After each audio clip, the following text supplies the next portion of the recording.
first 5 plays on the defensive side of the ball. Now, that's what I like to say, Robert Sala. Yes. The difference is yes. Made the defensive side of the ball.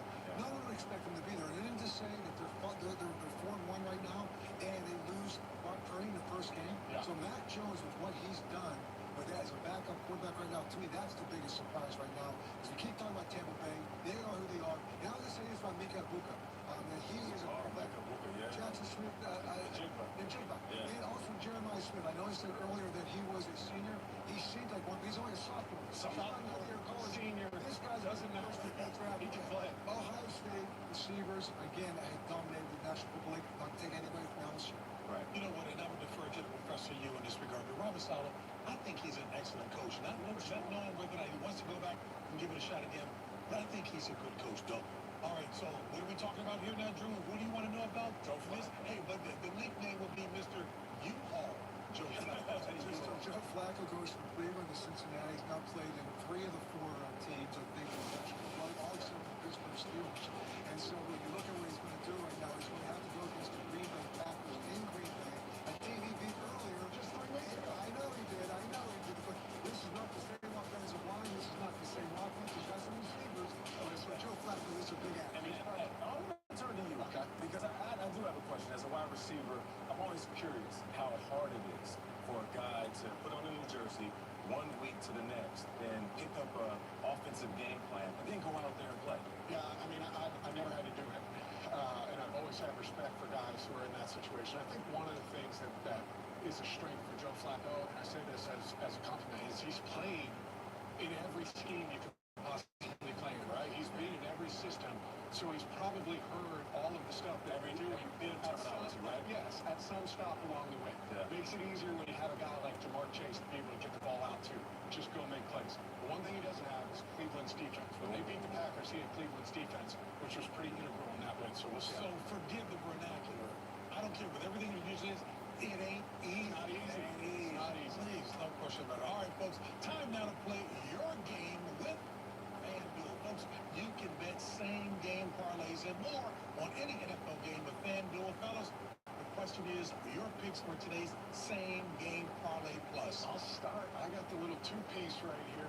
I'm believing in the Patriots. I'm believing in Mike Vrabel. I'm believing that they'll come off of this big win and put up another big performance. I think Drake May goes for 225 all-purpose yards. Hunter Henry has an anytime TD. All right, we just got done talking about Baker Mayfield and how he's playing right now, so I'm going with Baker Mayfield. You need 2 touchdowns. 2 touchdowns for Baker because he's been balling with the Bucs. And I'll say the Green Bay Packers playing at home against the Cincinnati Bengals and Joe Flacco against the Cincinnati defense. Josh Jacobs, a total 90 total yards. I think he like that. He's had a big today. Run and receive. You know what? I like that. We have not talked a lot about the Packers the last couple of weeks coming off the bye. They're in there in the NFC. They're very good. For those who are very observant, if I see a full-size fan sitting next to Baker Mayfield, who are you going to go with? Baker. Because Don't put his face in it if it means he's going to win. That's what Paul said about him. folks, we will see you back here at halftime. But first, with kickoff. Hey, this is the Nate Burleson special. With kickoff just a few minutes away, we will get you out to your game next. Here we bring style to every get-together. Oh, you brought wings. You need these big back chairs? Dive in, everyone. We brought drinks. We brought the signs. Everybody remember to leave. Yeah, straight out. We brought the ribs. That looks like it's fresh from the farmhouse. Wings and ranch? Now it's a party. Here we go, Steelers. Here we go. Black and gold sit at 3-1, coming off of a win in Ireland 2 weeks ago and a bye week last week, and return to Heinz Field, Acrisure Stadium in the Steel City to host the Cleveland Browns, as they're actually looking for their first home win in 2025. Technically, the Ireland game was a home game, but obviously not in Pittsburgh. It was played in Dublin at Croke Park 2 weeks ago on a Sunday morning on the NFL Network, in which Pittsburgh had the game won and then almost let it slip away, but they found a way to win it and held on for the dub. Bye week once again last week, And yeah, looking for the first win, just not in 2025, but first one at home since last year, right before Christmas, which was also against the Cleveland Browns, I might add. So Sunday, October the 12th, 2025, from college football to the NFL this weekend. Thanks for tuning in and watching my NFL live play watch along reactions live right here on YouTube with the black and gold Pittsburgh Steelers hosting the Cleveland Browns. As always, I'm your host and type of video sports, Cohen Luke 96. Be sure to like, follow, and subscribe on social media. Links in the description below. That'll be Facebook, Twitter, Instagram. Hit the red subscribe button, notification button, as well as up to date. Links in the description below. Thumbs up button. Share hashtag NFL, hashtag Steelers. Chat questions and comments. Super chat, super stickers, super likes, super thanks. Always get appreciated as well. Hit the hype button if available, as this video is powered by Rogue Energy, HopeKThrifts, and Dead and Hungry. First off, with Rogue Energy, be sure to get your favorite energy and hydration flavors in can and tub form. Shakers and Rogue Energy merch. I have a link in the description below. Be sure to use the code Luke. That's Luke123 for 10% off. HopeKThrifts, a second resale shop that focuses on staying in the environment cheap and fashionable way, as most items are $20 or less, and including brands like Miracle, Converse, Free People, and Shein, among others. HopeKThrifts found on Depop, Instagram, Mercari, and Poshmark. Yes, you guessed it, HopeKThrifts. It's HopeKThrifts. HopeKThrifts. So be sure to use the message seller code CheapThrifts, CHAPTHRIFTS, CheapThrifts for 10% off. Link also in the description below. And then Dead and Hungry, a novel written by Nathan D. Mitchell. You can find it on Amazon, and once you go check it out over on Amazon, if it doesn't interest you, you might as well be what the title says. Also, be sure to scan the QR code behind me if you haven't done so already, or you can click the first top link in the description below. So they take us from the NFL today to the Steel City in the 412. We'll be on CBS with Ian Eagle and JJ Watt on the call here today for Steelers Browns, as once again Pittsburgh is coming off the bye week, but they beat the Vikings in Ireland. Last week the Browns played in London, losing to the Vikings. So common opponent. I mean, we know Steelers, Browns, these two teams, these two cities hate each other. But the Browns are the Browns, and Pittsburgh leads the all-time series officially 82-64-1. But over the last three seasons, in both games, obviously as their AFC North divisional opponents, they've split with home teams winning their respective three games, and then, you know, obviously the losers lost.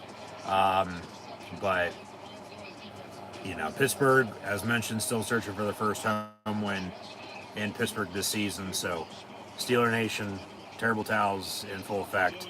Oh, mama, play some Renegade. Just find a way to win.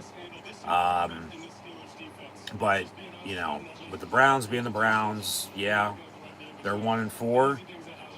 Still haven't been able to find a quarterback as they actually interview on the field in the meantime, you know, from Deshaun Watson, who they're still paying. They brought back Joe Flacco, just traded him to Cincinnati.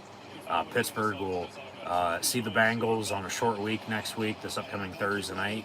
So be sure to tune back in then, live right here on YouTube for more Black Pillow Play Watch Along Reactions, live here on YouTube with the Black and Gold Pittsburgh Steelers then. Obviously former Steeler quarterback Kenny Pickett was most recently in Cleveland after Pittsburgh traded him to Philadelphia, but he was with the Browns for a little bit, but then they dealt him to the Raiders, and then obviously, you know, the Browns drafted two quarterbacks this past April in the draft with Dylan Gabriel out of Oregon and Shador Sanders out of Colorado, and those are your top two at QB right now in the Rock and Roll City, with Dylan Gabriel starting for the second game after making his first start last week in a loss to the Vikings, who once again the Steelers beat in Ireland, but then Shador Sanders to back up, as he's yet to play a snap in the regular season in his NFL career. Obviously they both played in the preseason, but Cleveland's got to the point of, from all the quarterbacks they had, these are the two they have now. You know, and we know how, you know, the Steelers fare against rookie quarterbacks. We know how, you know, the Steelers defense can play at times. You know, it's either, all right, they're making stop after stop after stop, or they're making some stops, but then it's always after the offense does something, the defense is giving up a long touchdown drive. So you got to get pressure. You got to stop the run, make them one-dimensional, force pressure, create capitalized off turnovers, and obviously work off of that. Need TJ Watt with his, obviously JJ's in the booth, but their two breakfasts, lunches, and dinners, supper, plus the snack of peanut butter and jelly sandwiches throughout the day. Need Watt to turn down and really step up here today. But like I said, recently with Pittsburgh also battling some injuries, it looks like today they're going to be getting some of those players back. So really the only player that is out today worth mentioning is Calvin Austin, a wide receiver, even though he really hasn't done a hell of a lot with the Steelers, even though they view him as one of the top wide receivers on the team behind DK Metcalf.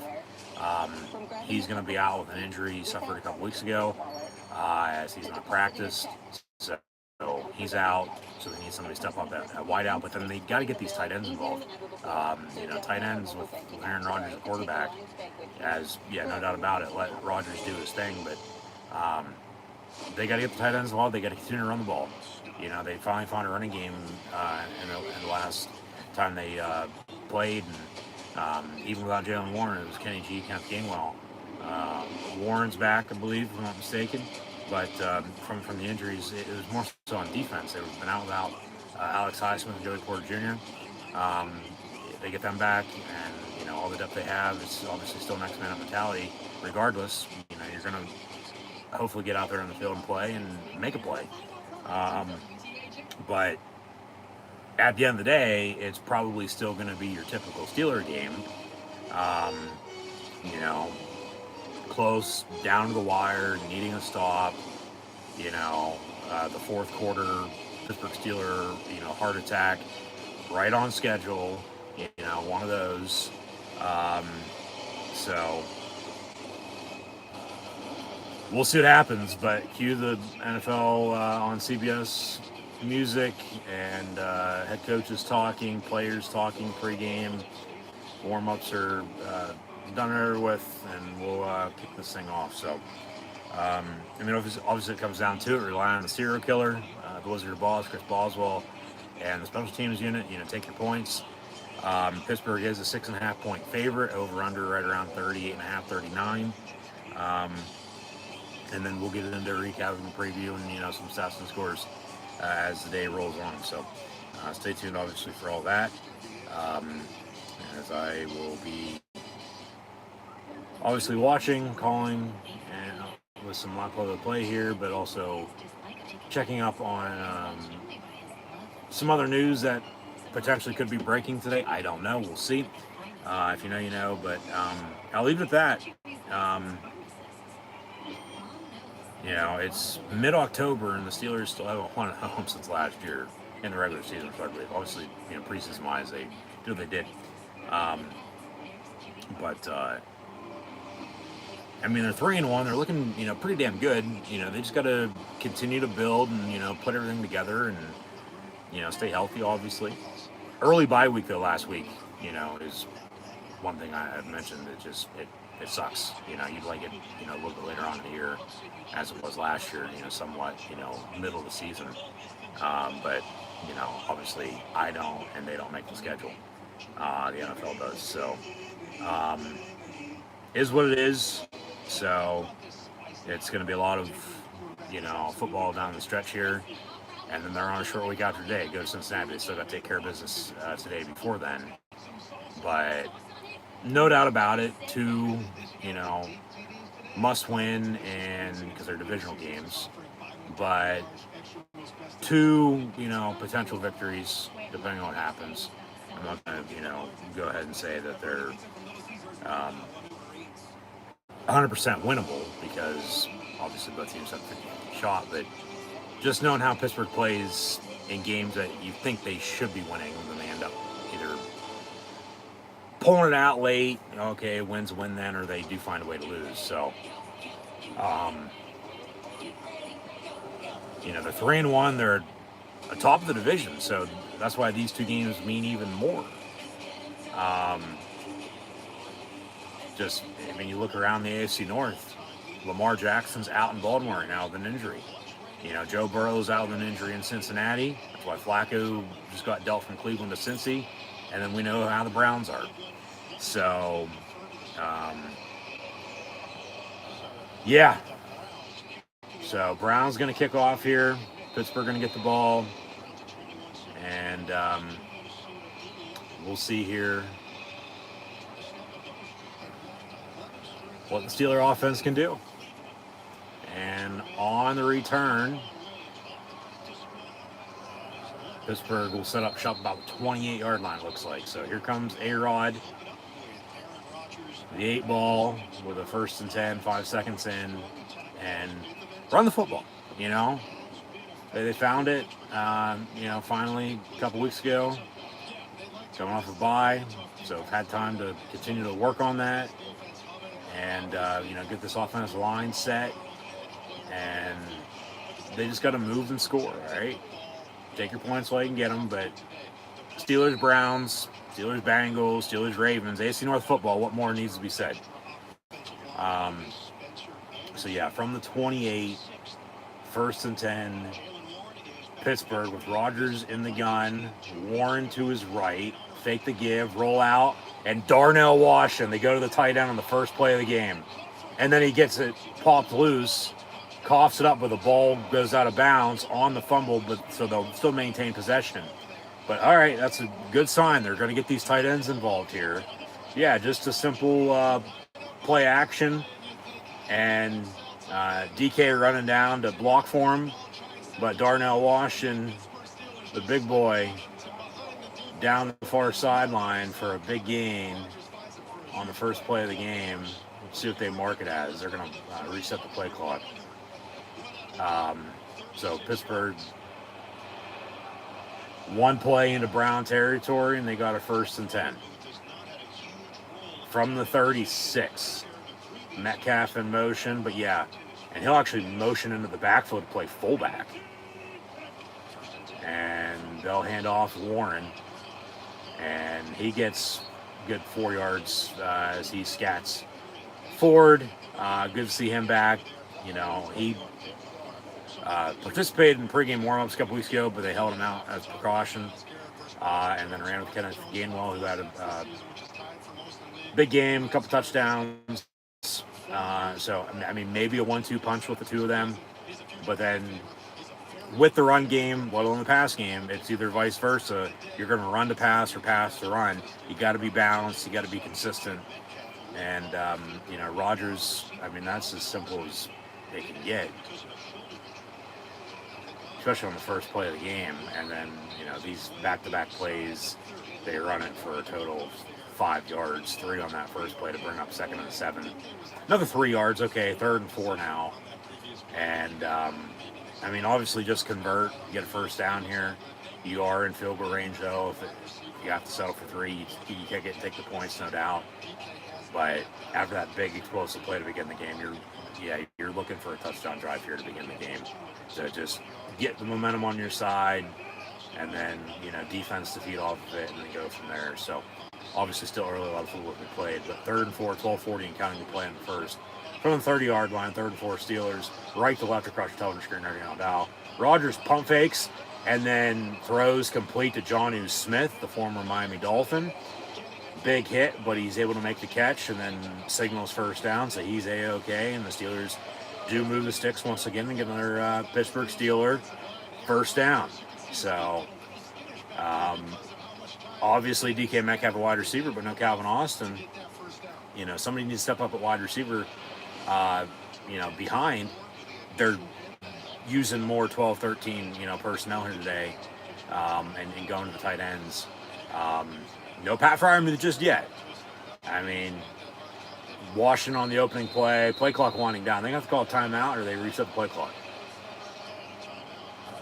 Timeout, Steelers.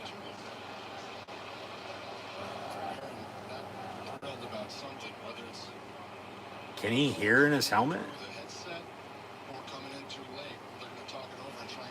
or Never want that this early to waste he didn't like the play call, or what? the state of the offense at this stage of the year, and he said, we're still figuring it So 1st and 10 here at the timeout, 11:52 to play. All right, call timeout, get set. Just don't turn the ball over.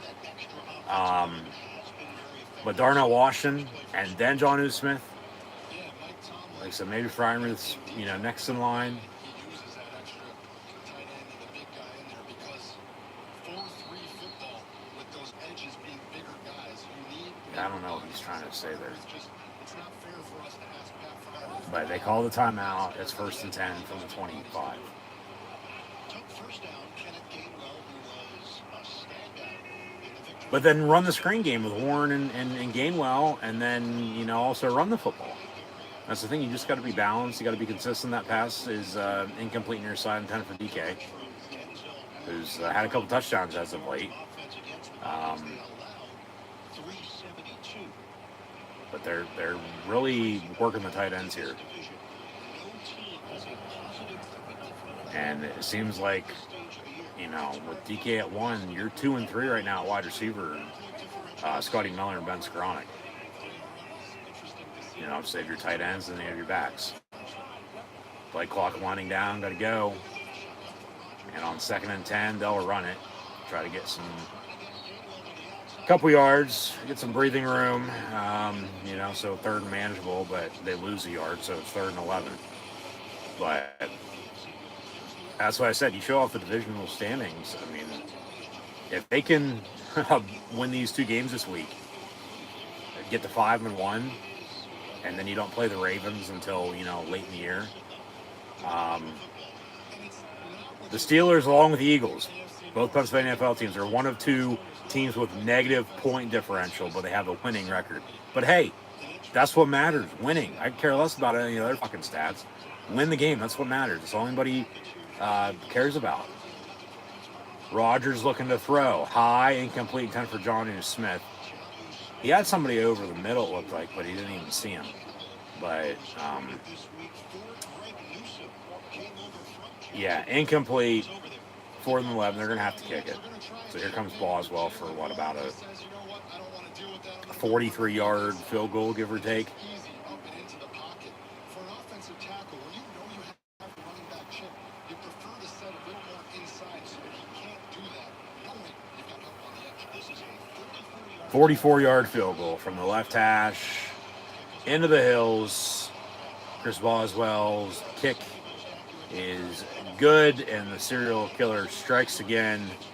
3-0 Steelers with 10:55 to play in the opening quarter. So obviously the big play on the first play of the game. You get deep into Brown territory, drive stalls out, but you work some clock, and you got points out of it. So the starting points, a long game, a lot of football to be played. They lead 3-0. We'll pull up some stats here. But defensively now, they got to feed off of this. They can't allow the Browns to just drive and do whatever the hell they want. Because that's anymore what happens when Pittsburgh scores. Whoever the opponent is, it doesn't matter. They're going to go move the football. And, I mean, more power to them. They're allowed to, but that's the thing. The Steelers need to make stops on defense. So, update some stats here.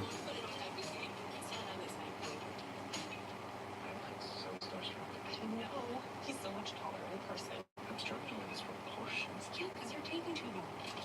One time I finally cleaned it under 2 minutes on the back. Aaron Rodgers is 2 of 4 for 41 yards. With 36 of those to Darnell Washington on the first play of the game. The other 5 was to John Smith, and then Warren has 2 carries, 6 yards.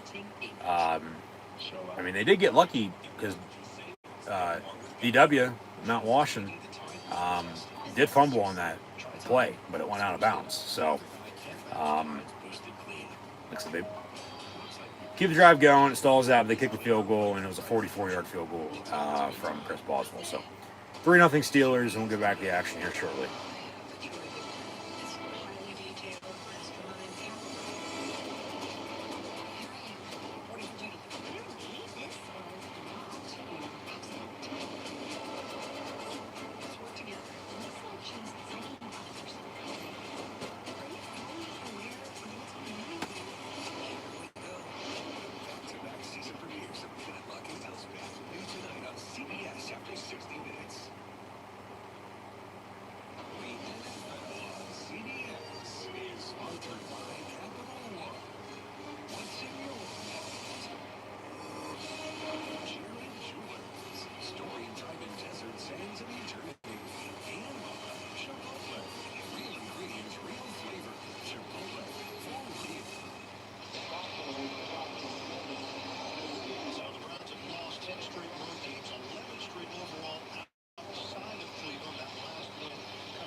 So the Steelers kick off, Browns return it, and it's their ball now, 1st and 10 from also the 28-yard line, as that's where Pittsburgh started. So Cleveland going to start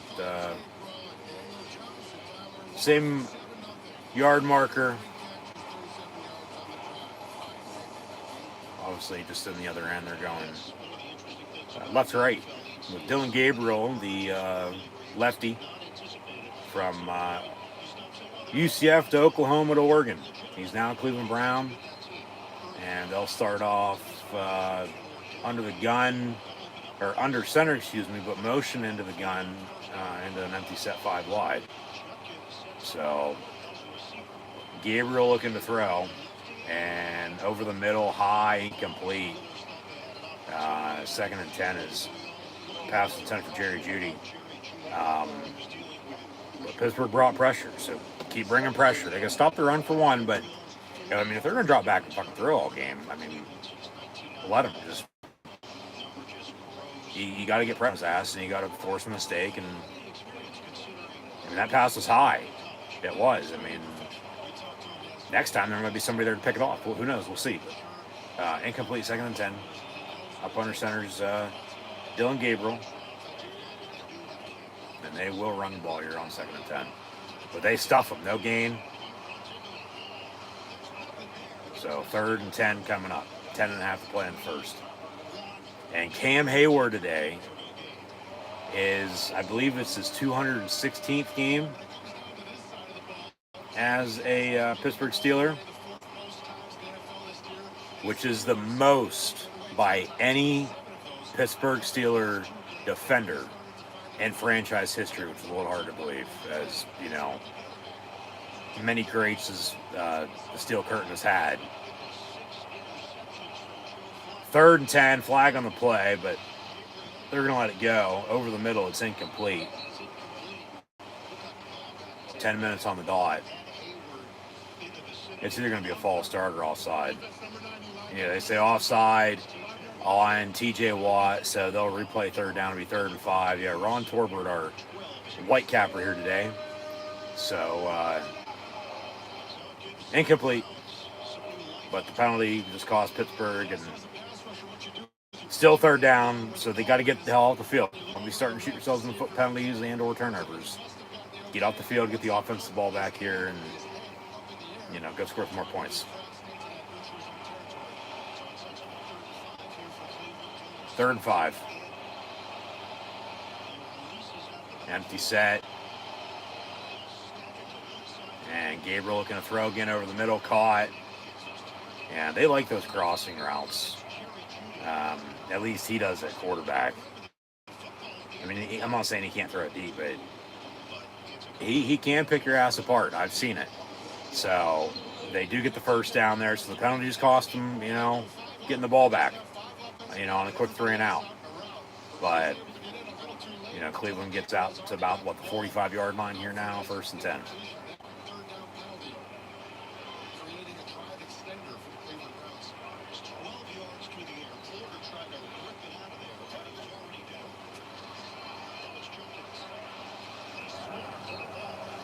Couple yards, some pushing and shoving, flags come flying. Oh, God. See what this is.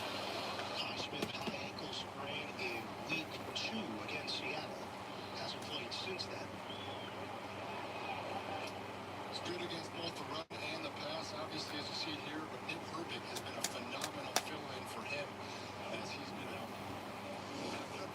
After the play, personal foul on the offense on Jerry Jeudy. So down's going to count, 15 yards, and they'll, you know, have, what, 2nd and long now. A little swing with the left hand. Yeah, a little hand fighting, go back and forth, but then once you get up into the face mask there, you know they always get the last guy. And you pop him in the face mask, you're going to get that. So, knocked it up for the Browns. He got engaged with Joey Cooper Jr., who's playing for the first time since week 1. Second down and 24. All 3 of the Steelers. So 2nd and 23 now. after the couple-yard gain, but the down counts, penalty on the play, and yeah, second and long. They get a couple yards as he stumbles after getting hit by Jalen Ramsey, who's back from an injury scare a couple weeks ago.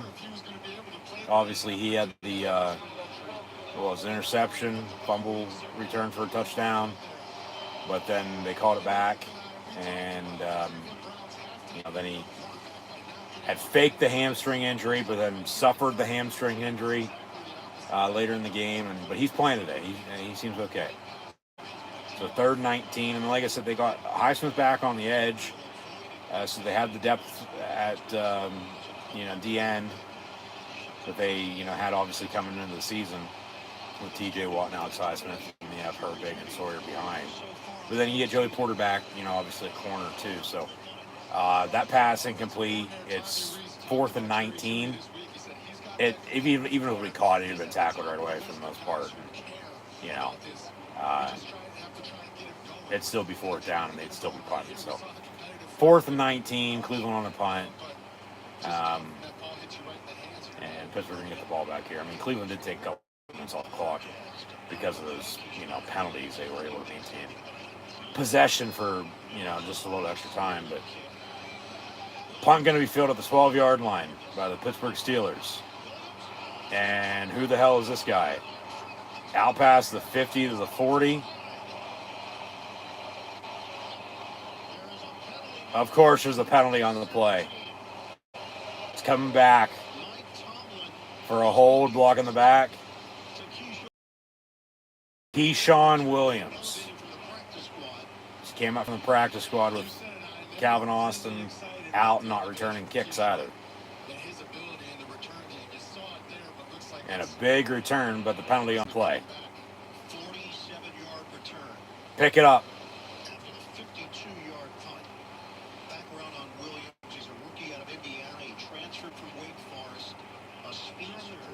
During the return, got a personal foul. Blindside block on the Steelers. It's on Jabril Peppers. So timeout. It'll be 1st and 10. They called that bullshit. Are you fucking kidding me? Come on, man. That's as soft as it fucking gets. Like this soft serve ice cream Vanilla Pro commercial for Apple. I mean, come on. You called that on that? No way. He's trying to get out of the way. It barely fucking touched him.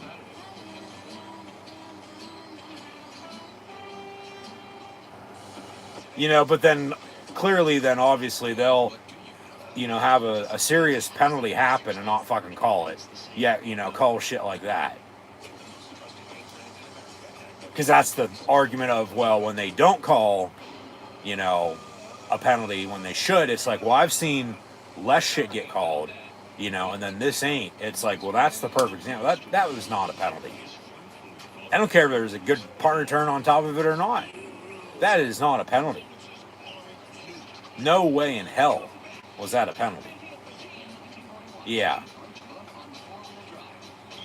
So, obviously, with the big punt return, because of the penalty, it's coming back now. So, they're not going to have, an explosive play to begin this drive like they did, obviously, the last drives. But, I mean, maybe they can still move the ball and, go drive and score here, work some more clock while they're at it. But, I mean, you got to play through it. I mean, if that's what they're going to call, that's what they're going to call. So, what can you do? You know what I mean? That's not a fucking penalty, though. There's no way in hell it's a penalty. Just, what the hell?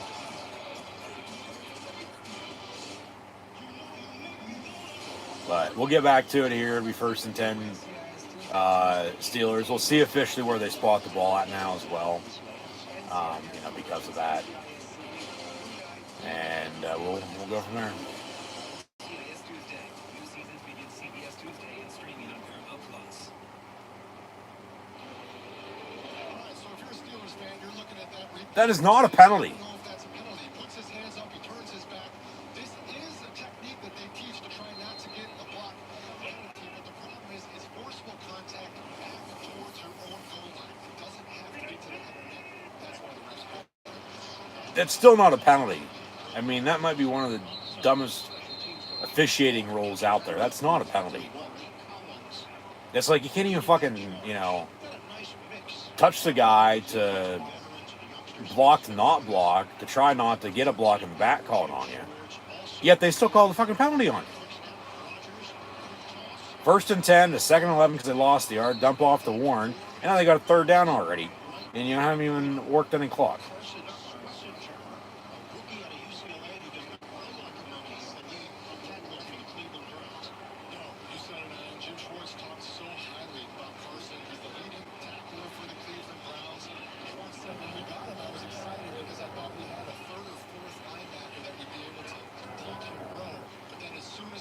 So 3rd and 6. We'll see if they can convert to keep this drive going, or if they're just obviously going to give it right back to him and not do anything.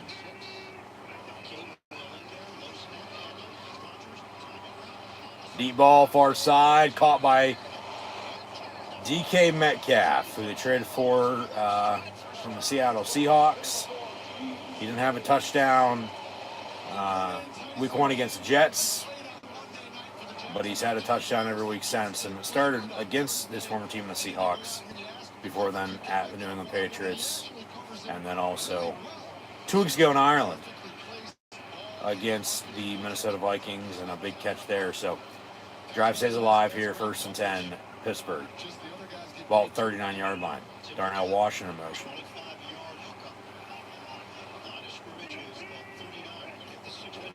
Hand off. About a yard.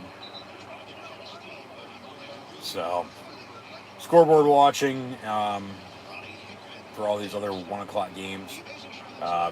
We'll get into some stats and scores in a little bit. Stay tuned for that. But 2nd and 9, Steelers.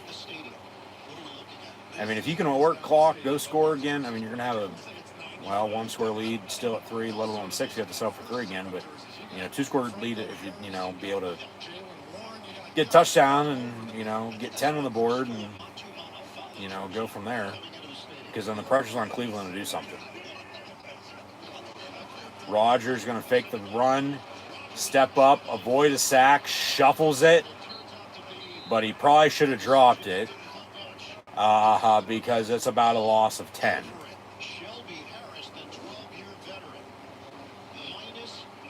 Yeah, 9-yard loss on the pass. They should have just batted it down as he was trying to catch it, and it's incomplete. But oh well. 3rd and long now, 3rd and 18.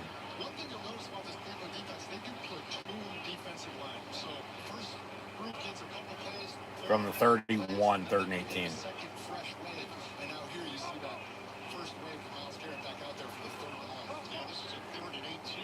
Empty set, 5 wide. Rodgers dumps it off. Gainwell, maybe 5 yards, 6 yards. All right. They'll punt. About 4 minutes to go in this first quarter.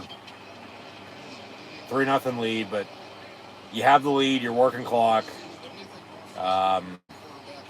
Outside hurt you, but then that personal foul hurt them, and then you still forced to punt, got the ball back, but then the penalty hurt you, because remember, you had a big punt return out past midfield, but then penalty brought it back, and they do get a big pass play, but then the drive stalls out, and they punt again, or actually punt for the first time, excuse me, but second punt in the game from Cleveland to Pittsburgh there. 3-0 Steelers. As we near the end of the first quarter. Giants beat the Eagles on Thursday Night Football. The Broncos beat the Jets earlier this morning in London. Right now at 1 o'clock. every game other than the Seahawks-Jaguars, as they're tied at 0. Every game, though, has points being scored. A couple 3-0 games, 3-3, 7-0 games. Like I said, we'll dive into some stats and scores in a little bit, so stay tuned for that. Recap, preview next week. Steelers once again on a short week. So, Having insurance isn't the same as having State yeah, Farm. It's like needing the experience of this get back to it training. here. See if the defense can make stop.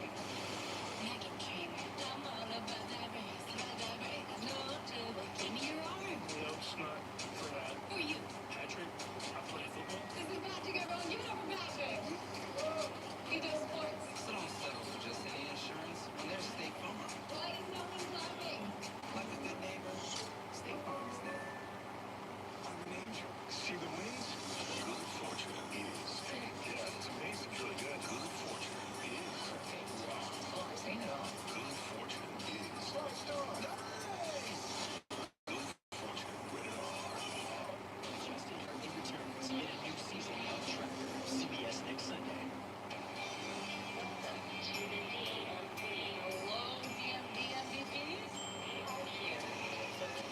I'm always this close to handing in my resignation. Go ahead. Put your drill. These are the worst papers. The other drill. You work at the DMV. You make that almost comical. Try not to cry.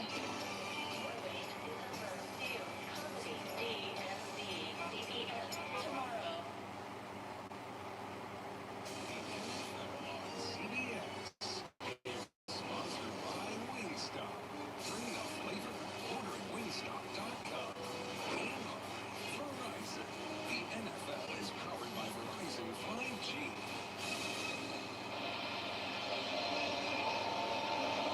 Rejoining you here in Pittsburgh where the Steelers lead it. So 1st and 10 Browns, as it's overcast in the Steel City today.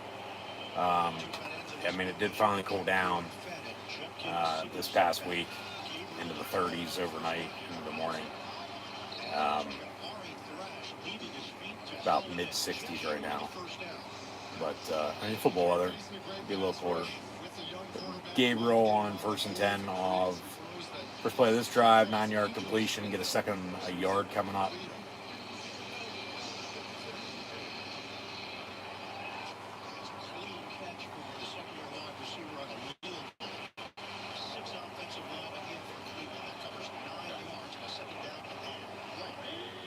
Motion man, they'll hand off and get the first down. And Quishon Junkins, the Ole Miss, Ohio State running back, had some off-the-field issues this past offseason after getting drafted, but is Cleveland's really number one go-to back right now. So the Browns are young on the offensive side, but the Cleveland Browns are still the Cleveland Browns. There was a year or two, okay, yeah, you could take them seriously, but it's like every other year, it's like, no, not until they actually do something. They're just the same old Browns. Second down coming up. Pittsburgh defense able to string this one out here, but going into this game, Mike Tomlin said we have to stop them. 2nd and 8. We have to stop Junkins, put the ball into Dylan Gabriel's hands. So far today, the Browns haven't quite been pounding it down inside with Junkins. They've been doing a little bit more on the edges and some From the 43, 2nd and 8. And high, far side. Incomplete with Cole Holcomb on the coverage. Flag on the play.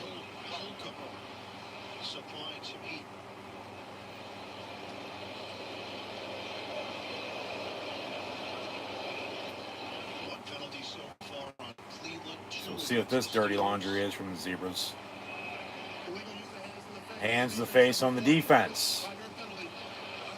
It's a 5-yard automatic first down. Who the hell is it on?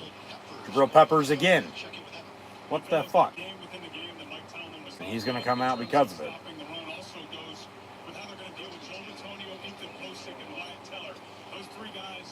I'd have to see a replay. I mean, I didn't see anything in games of face-wise. Of course, they're not going to show it, so I don't know. They called it, you live with it, and you move on. You play through it. But still, I mean, they're shooting themselves in the foot with penalties. Cleveland going to call a timeout in the meantime. But, you know, refs still got to call it down the middle. You know, penalties are happening all over the place, all the time. But they'll take a quick 30-second split-screen commercial here, so we'll get back to the action following the Brown timeout. Both teams with 2 timeouts remaining in this first half.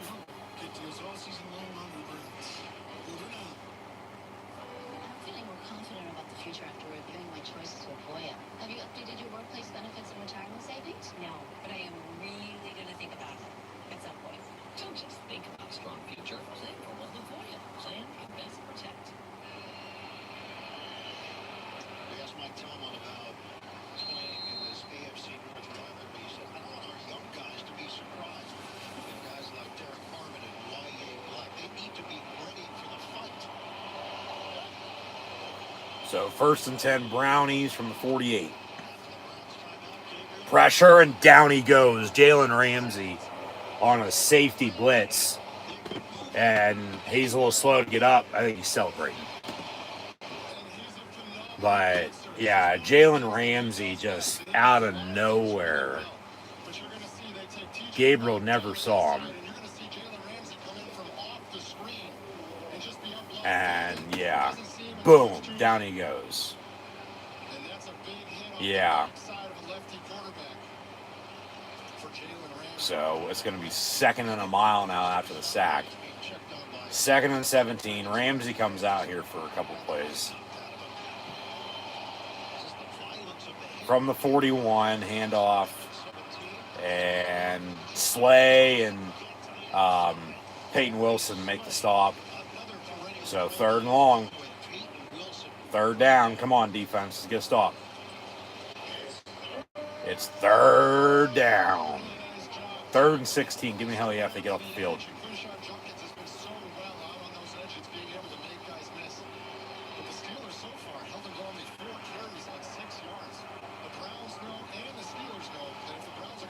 Come on, defense. From the 42.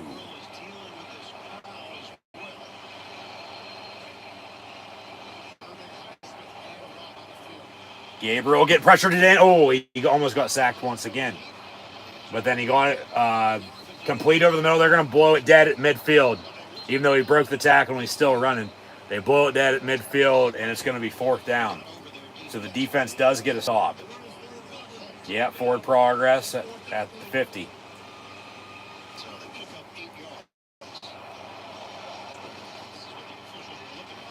Yeah, they almost had him sacked again.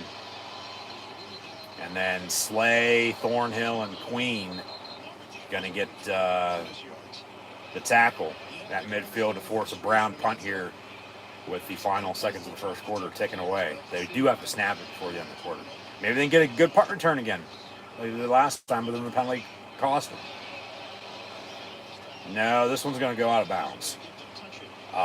So the clock's going to stop. 6 seconds, so Pittsburgh will have a 1st and 10 here. See where they spot this at, 30-yard line, 29-yard line. So, yeah, they will have to snap before the end of the quarter.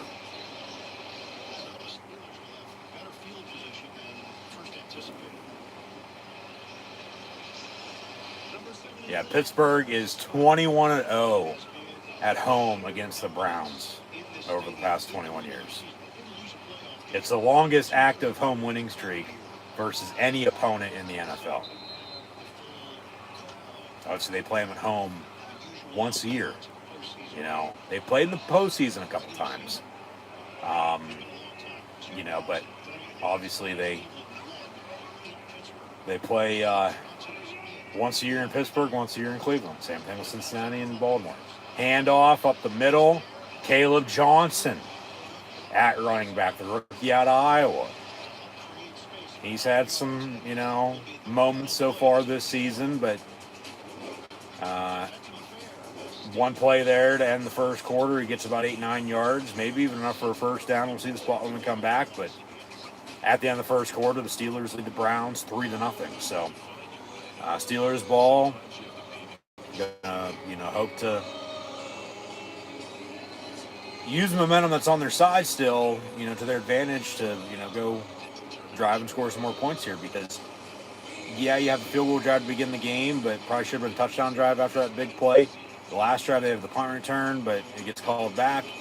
And they have to punt, obviously. Defense, bailing their ass out, making stops, getting the offensive ball back. So now, third time's charm here. They do already have 3 points off of Boswell Stowe to go, drive and score here early second quarter. Continue to work clock in the meantime, but score, tack on your lead. I mean, it comes down to, okay, I'll kick it again, go up 6-0. Still one score game, but then, you'd love a touchdown, go up 2 scores at 10, and then just continue to, go off of that and, play field position when it comes down to it, but run the ball, work clock, and, make stops on defense and just, hope to obviously score some more. And, I guess early a lot of football we played, but just, get out and find a way to win. So,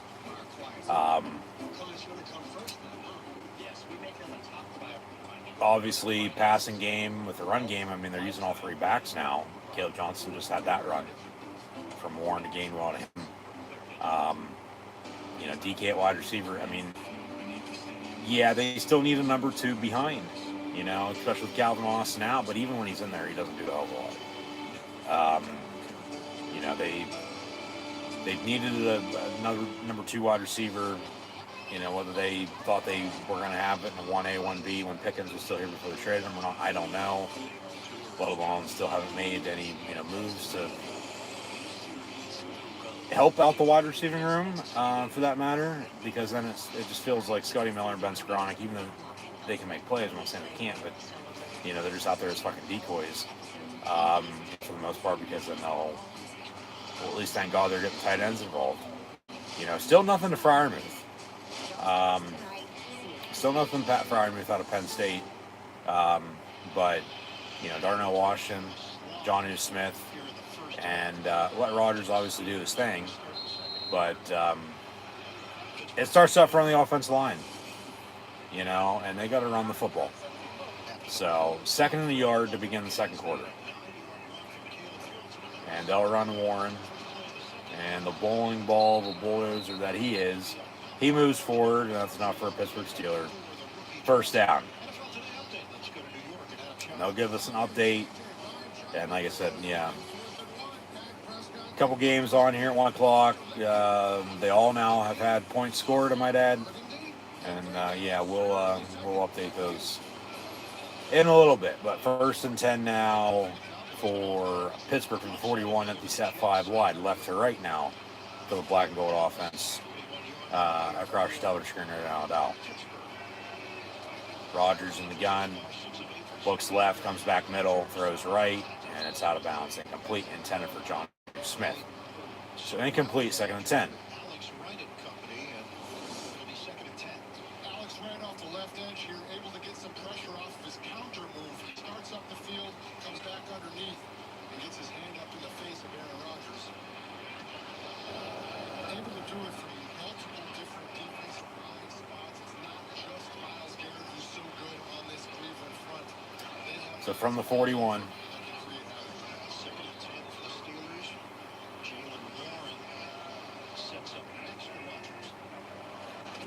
And a handoff, Warren again up the middle. He lowers the shoulder and gets 11 yards, and there's a spark, a little boost for this offense. And he gets a first down. Crowd loves it. And that's a Pittsburgh Steeler first down. Yeah, Warren's fun to watch. Undrafted rookie running back out of Oklahoma State a couple years ago.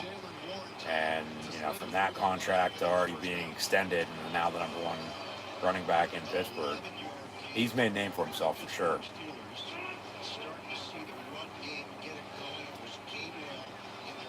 From the 48, 1st and 10. They'll toss. And about 3 yards, I believe that's Caleb Johnson. Now that was Warren, 30, not 20. But 2nd and 7, 3 yards is 3 yards. Just keep inching forward. This is great. Jim Schwartz knows what he's doing, and I asked him because I've been on some of those teams where your defense is rolling and their offense hasn't scored over 17 points yet in the game. I said some of those teams can fracture and start to divide, and he said no, this one is staying tight, staying together, and looking forward to improving in all categories. Number 2 and team defense, number 1 against the run, number 4 against the pass. Rogers up under center, got to go. Snap the ball.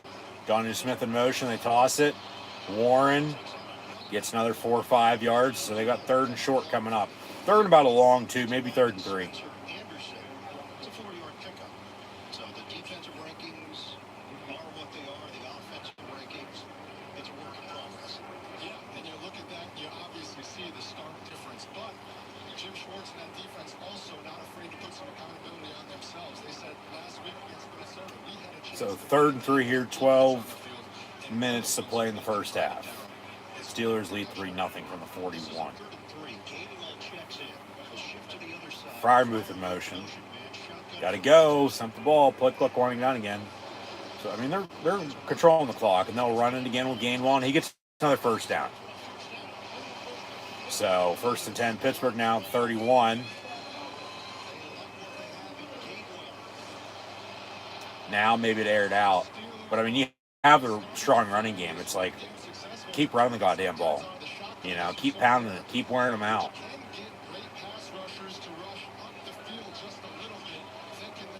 First and 10.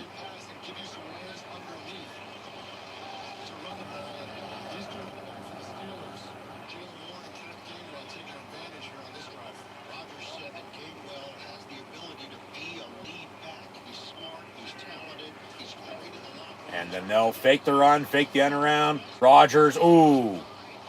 High, incomplete, intended for Darnell Washington. He had him too. Just a little too much. Incomplete, 2nd and 10. Yeah, just a fucking couple inches off. All right. Incomplete, 2nd and 10. Keep at it.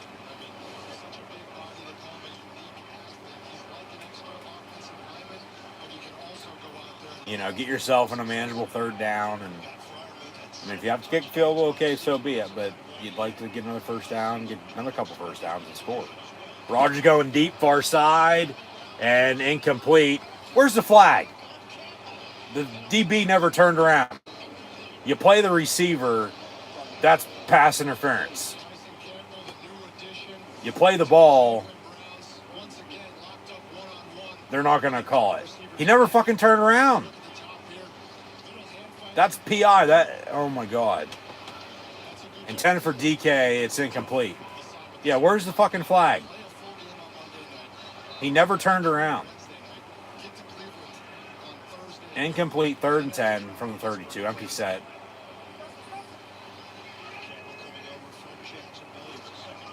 And Rogers, far side, high, incomplete.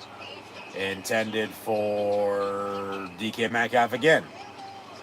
So 4th and 10, they're going to have to kick the field goal. What about a 49, 50-yard kick now here for Boswell? One of the reasons he's been able to step in so quickly after such a crazy week is because Jim Schwartz runs man-to-man at the highest rate in the entire NFL. Tyson Campbell is a man-to-man corner. They asked him to do a little more zone in Jacksonville. He's a man-to-man corner. So he can just step in and you say, cover that man. Yeah, 50-yard field goal from the right hash, going to the river. And it's just barely good inside the right upright, but it's still good, so it counts as 3, and the Steelers now lead 6-0. It looked like it was going to hook right, but it just snuck in. So Danny Smith and his bubble gum pumped up. Boswell 2-2 now on field goals today. And, you know, obviously they had the big punt return, but it got called back. You know, okay, they have 6 points, but their offensive drives are stalling out. And they have to settle for 3, but at least they have, you know, the serial killer, you know, kicking for them. So,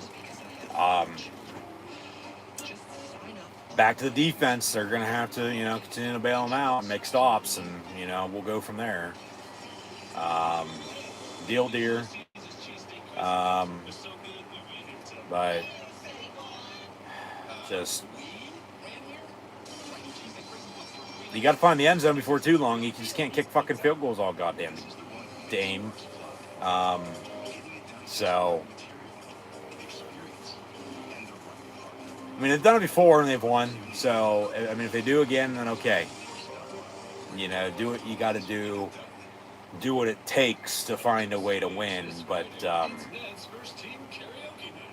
just, yeah. I'll take it, 6-0. So it's a lead. But it's still only one score. If Cleveland goes and, cuts it, okay, you're back to only up 3, let alone they score a touchdown, you're down 1 then, because you can't score touchdowns, you got to settle for field goals. So, big defensive drive coming up, for sure. They're going to have to get some stops. They already are, but continue to get some, more stops. And, I mean, maybe a turnover or 2 would be nice. They're getting pressure. They're stopping the run for the most part. They're getting pressure on Dylan Gabriel. But yeah, turnover, maybe a fumble, maybe an interception. I don't know about a return for a touchdown by any means. But just, I mean, they need, some damn good starting field position. But even with that, remember, they had the big play on the first play of the game. Got deep into Brown territory, drive stalled out, had to kick a field goal. Punt return, got backed up, they had to punt. And then, defensively, they still get off the field, but then, offensively they do drive. At least they're controlling the clock. That is one good thing, and they have a running game, so that's going to be good then for later on in the game.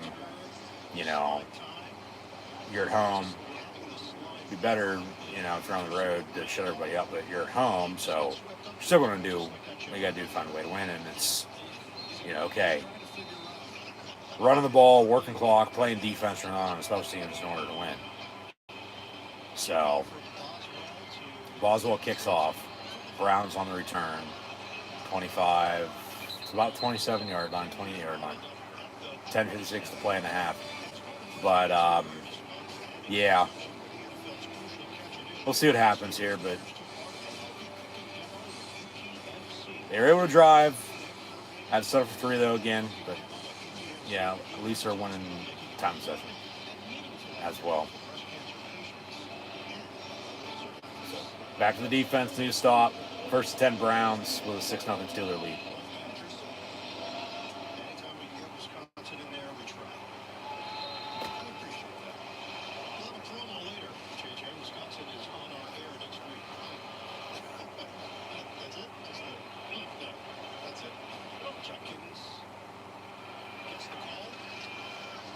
So Cleveland will hand off, and 3 yards or so up the middle, 2nd down and 7.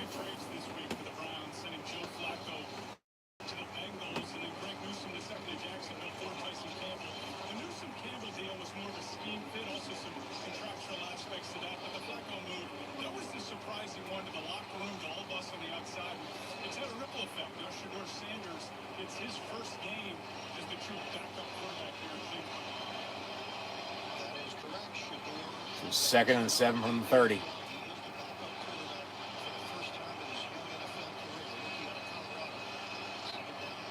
And Gabriel will hand off again. And TJ Watt with Patrick Queen on the stop. Trying to strip the ball, but they held on to it, and it's 3rd down.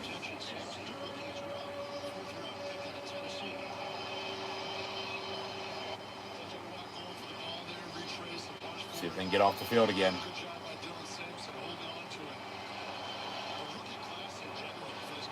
3rd and 4.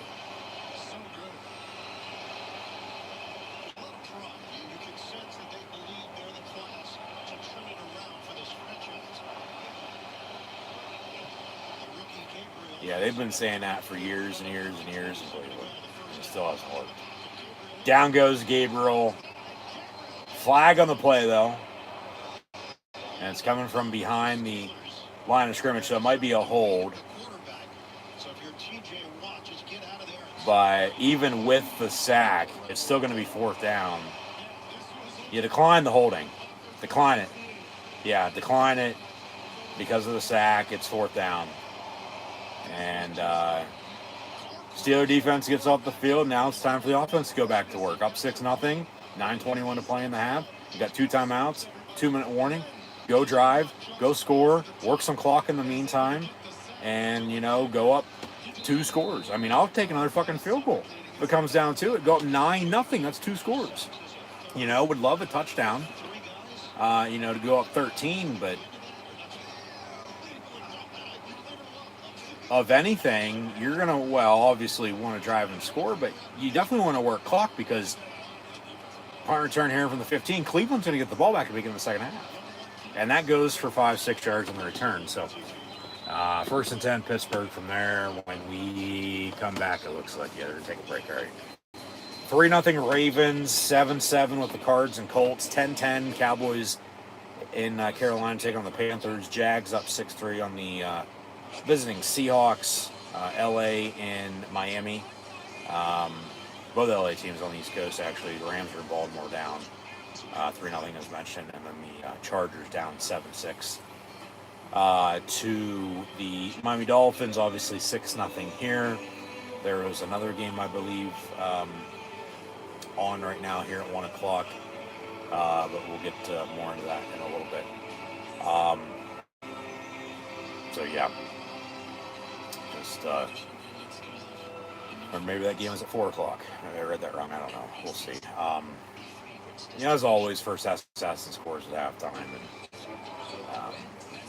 recap and preview and all that. So we'll get through the game and today. And Steelers on a short week though Thursday night. So that's the thing. Find a way to win, get out healthy, and then get rested up. To get into Thursday night football. On Amazon Prime with the Steelers and Bengals in the AFC North. So,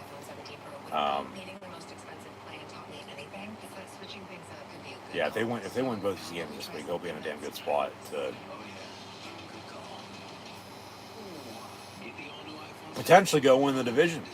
I get it's still early on football to be played, but just with everything going on with the other teams in the North and the way they're playing, if they can keep it up.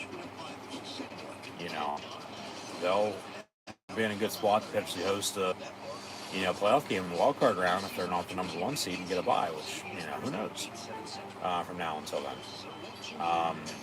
Anything is possible, anything can happen. Obviously, that's why they play a game inside on paper, inside on the field. So, yeah, but it's only mid-October. Playoffs start mid-January. We're a couple months away from that. But it's 1st and 10 Steelers after the Brown punt. And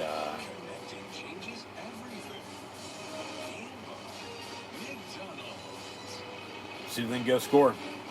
Work some clock though too.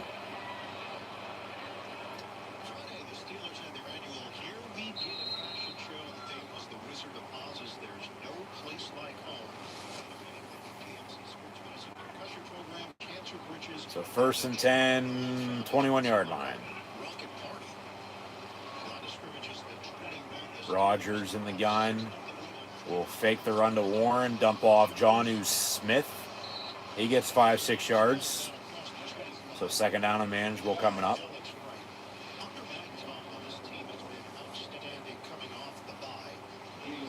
Yeah, that's another thing too. Half off the bye week, here we are.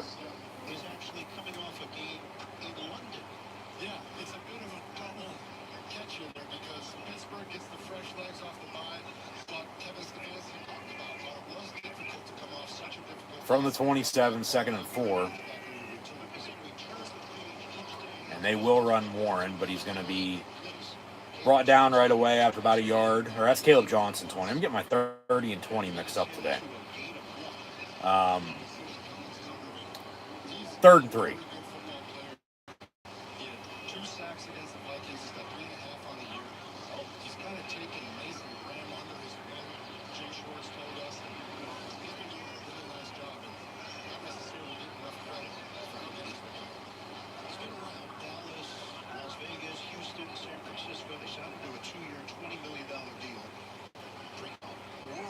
From the 28, 3rd and 3, Rodgers rolls out, going to step up, roll back far side, gets a block, shuffles it, and did he catch that? They say yes. Jalen Warren, as Rodgers makes a play out of nothing, gets the first down, and because he probably should have been sacked, and then he got sandwiched on the hit. But as J.J. Watt just said, yeah, that looked like something Brett Favre would have done, and he's damn right. That's a catch. Yep. 1st and 10, Pittsburgh from the 34, pass far side, complete. DK Metcalf, he cuts back in, out past midfield to the 46-yard line of the Cleveland Browns now. So back-to-back plays on, back-to-back. Yeah. Miraculously, caught catches off the pass from Rodgers. That sounds right. Because of the 3rd and 3, dead in the water, and make a play out of nothing. They get the first down on a shuffle. And then that pass probably should have been picked off. And maybe a pick six. Rodgers fakes the give, rolls out near side, pointing, wants to go deep, but then he just continues to run, and then only gets 2 on the run out of bounds before getting pushed out. So, he wanted to go deep, but all right, 2nd and 8. Some more highlights. Yeah, 3-3 Rams, Ravens. Cards, Colts tied at 7, 10-10 with the Cowboys and Carolina Panthers. Seahawks now up 10-6 at Jacksonville. Chargers 9-7 at Miami. And as we're sitting here 6-0 Steelers on top of the Browns, the Patriots lead the Saints 14-13. That is and was a game I thought I saw it on here live at 1 o'clock. 2nd and 8, Rodgers pass complete. Darnell Washington again. And he's having a pretty good game thus far at tight end. Gets another Pittsburgh Steeler. First down. Obviously would be nice to continue to get Smith involved as well, as he has a couple catches to go along with Darnell Washington's catches. But Pat Freiermuth is nowhere to be found in this offense with Aaron Rodgers at quarterback, which I don't know why, but he's not, being targeted. He doesn't have a hell of a lot of catches, but, 3 wide receivers that they have, and then needing somebody to step up because they only have really 1 wide receiver. But they have a running game, so that's a, good sign. They run the screen game, though, too. That pass, maybe getting a little too much on the pass heavy here now. Falls incomplete, intended for Darnell Washington again on a tight end screen, but incomplete, 5:02 to play in the half. So they are working clock here in the meantime now, 2 I might add. And so 2nd and 10, we'll see here if they can continue to convert or if they're going to have to settle for another field goal. I mean, obviously if they have to settle for 3 again, it goes to 9-0. It's a 2-score game. And then in the meantime, you continue to work clock, and then okay, you might get the ball back here before halftime again. You might not, but because then the Browns are getting the ball beginning the second half. Offense, number 4, minor penalty, 2nd down. Yeah, the false start against DK Metcalf. That was going to be an angle play to Gainwell, working it to the outside. Instead, they're going to back it up. I'm refreshing. I saw it come through on your end, or on my end from you, but I'm refreshing and I don't see anything yet. Because like I said earlier, from the video I made last night, if you haven't seen it, go check it out. But that potentially, with watching this game today, and calling it to the best of my ability, that I'd be trying to see if there'd be any news being broke or not. But 2nd and 15 Steelers in the meantime, dump off Gainwell far side. 3rd, and we'll see where they spot it at. Rodgers, Kevin Big Oos, Isaac Seumalo, his helmet back. I want you to watch number 74 right here. Is the extra offensive tackle. He's going to block Myles Garrett for 1 second. Oh, not Myles Garrett, I'm sorry. He's going to step out to the flat. And he's going to be the lead blocker for Kenneth Gainwell. Spencer Anderson is the head of What the fuck? Arthur Smith, the offensive coordinator. That shows it. They're able to block and then get out in front and lead the way. They feel comfortable with him lining up anywhere. I don't want that. What the hell?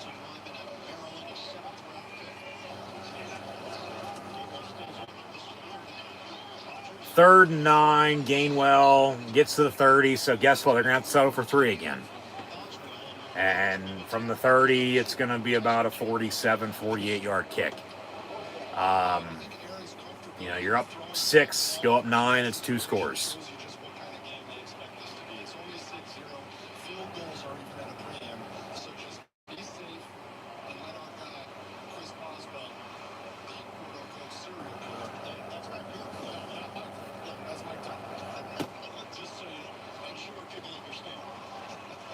And high snap, but hold down, kicks good. So, okay, Steelers lead now 9-0 with 3:38 to play in this first half. It's a 2-score game. And, you know, Browns going to go back with 2 timeouts, 2-minute warning. And they'll also get the ball back to begin the second half. So the Steeler defense now, they need to make a stop. Because the offense, even though they're driving and falling out, they have the 9 points to show for on field goal. So, you know, at least they have points, you know, because it could be 0-0. It could be a whole lot worse than it is.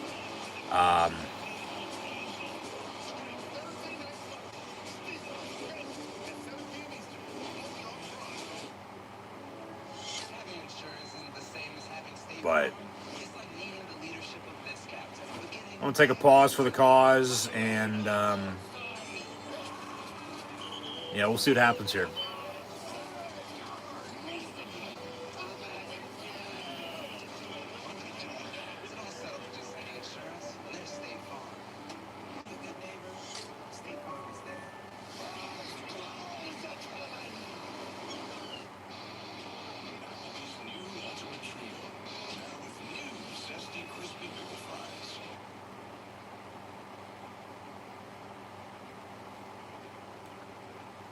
Why did my TV freeze?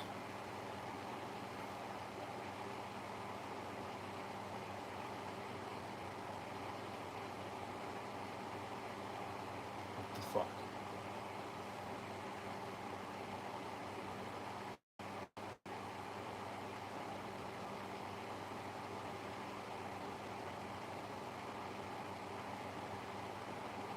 What the hell? My TV just froze.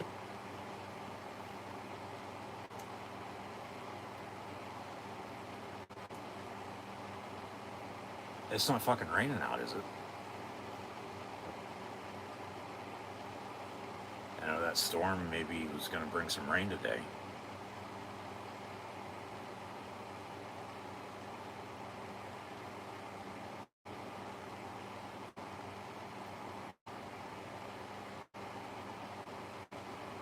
So we'll get back to the game in a minute. It's 9-0 Steelers. But yeah, we have breaking news. Penn State has fired head coach James Franklin. He is no longer the Nittany Lion head football coach, effective immediately. That is the report from ESPN's Pete Thamel. So, holy shit, they actually fucking did it. But thank God. And now it's time to move on. We are Penn State. Be sure to go check out the video I posted last night after the loss, in which Penn State fell to 3-3. So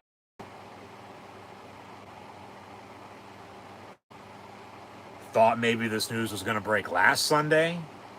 Thought maybe this news, just not last Sunday, a handful of times throughout the past fucking 12 years. Yeah, what the fuck? My TV like froze. So I can't watch the Steelers game, so I guess I have to talk about this. Which I was going to talk about if it came down to it and happened anyway. Here we go. Alright. It's no commercial break, so we didn't miss a damn thing. Good. Or if we did, maybe they, I don't know, had an injury timeout or something called timeout, or maybe a 2-minute warning already. I don't know. 9-0, best I know. But you know, thought maybe this was going to happen last Sunday. You know, after Penn State lost to UCLA, they decided not to. You know, loud talk, you know, throughout the week, and In the meantime, he obviously, as he has stated, or been quoted saying and stated, he obviously gets it. Like I said though last night, obviously fucking not. No, you don't. And it runs course. It's time on both sides of it, to move on. And I mean, I get grass ain't always greener on the other side, but he'll land on his feet somewhere. I don't know where. I don't care where. It's time for Penn State to go after Matt Roll, Dan Lanning, and Kurt Signetti. Obviously, Matt Campbell, Shane Beamer are my other two in the top five. And then two wild cards that I know probably are going to happen, but it doesn't hurt to at least call them up and see what they have to say. Maybe they recommend somebody, but Nick Saban and Urban Meyer. I've named a couple other candidates from Yes No's Maybe So's. Just go check out that video. So about 2 p.m. Eastern time, as we near halftime in these 1 o'clock games in the NFL.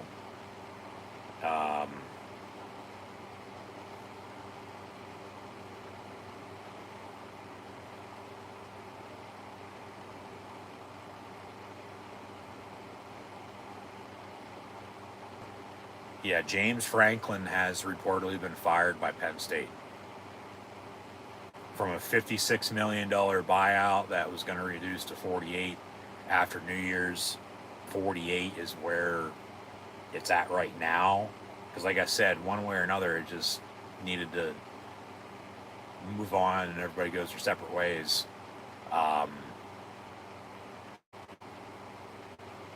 We good? All right, let's make sure it didn't lose connection there. But from firing him and paying him the buyout to him leaving on his own accord, or them finding some common ground and a mutual separation, mutual parting of ways. Who knows what it ended up being, but this is what I know. I mean, for whatever reason on here, it's loading, but it's not for everything that normally would load. That's still going to load,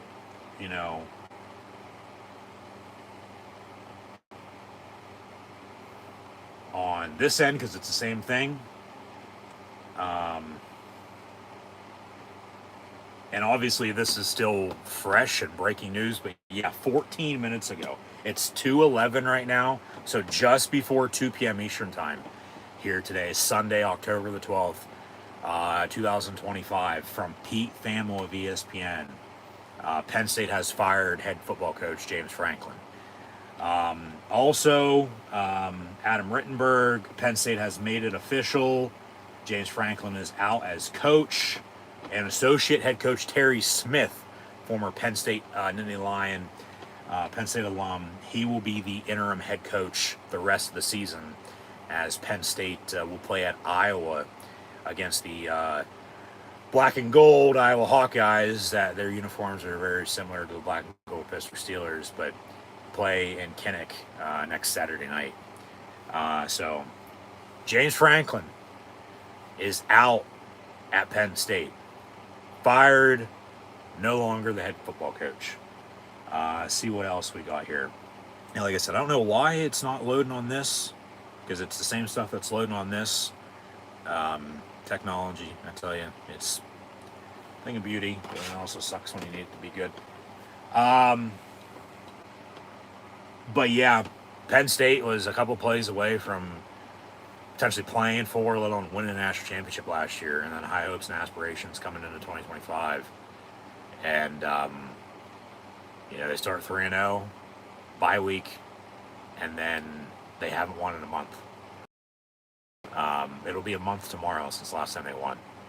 And actually, James Franklin will not surpass Rip Engel now to become the second all-time winningest head football coach in Penn State football history, only behind Joe Paterno at 409.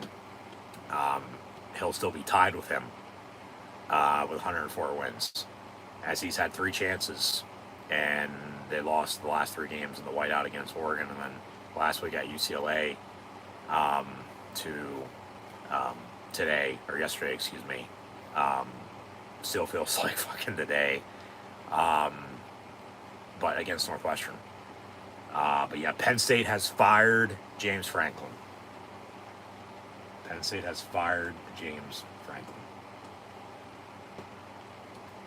So, as a Penn State football fan, as a Pittsburgh Steelers football fan, obviously thank you for tuning in and watching, but we are Penn State. Here we go, Steelers. But be sure to go check that video I made last night as we were live on YouTube after the game. Like I said in that, I wanted to, rather than repeat myself, after the game like I did last week, because I've talked about this a handful of times over the past 12 years, obviously thank you to James Franklin for everything he did while he was at Penn State and all the games he won, but it was time to move on.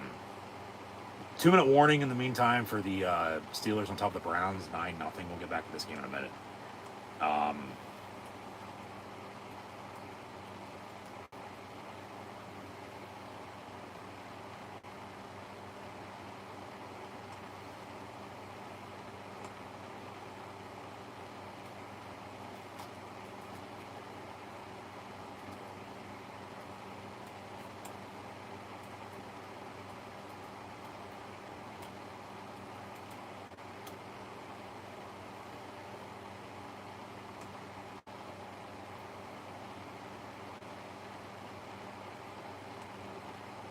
But, what was I saying? What's that? Oh, they've already updated. Let me go check that out. I'll read right off of that. That'd be way easier.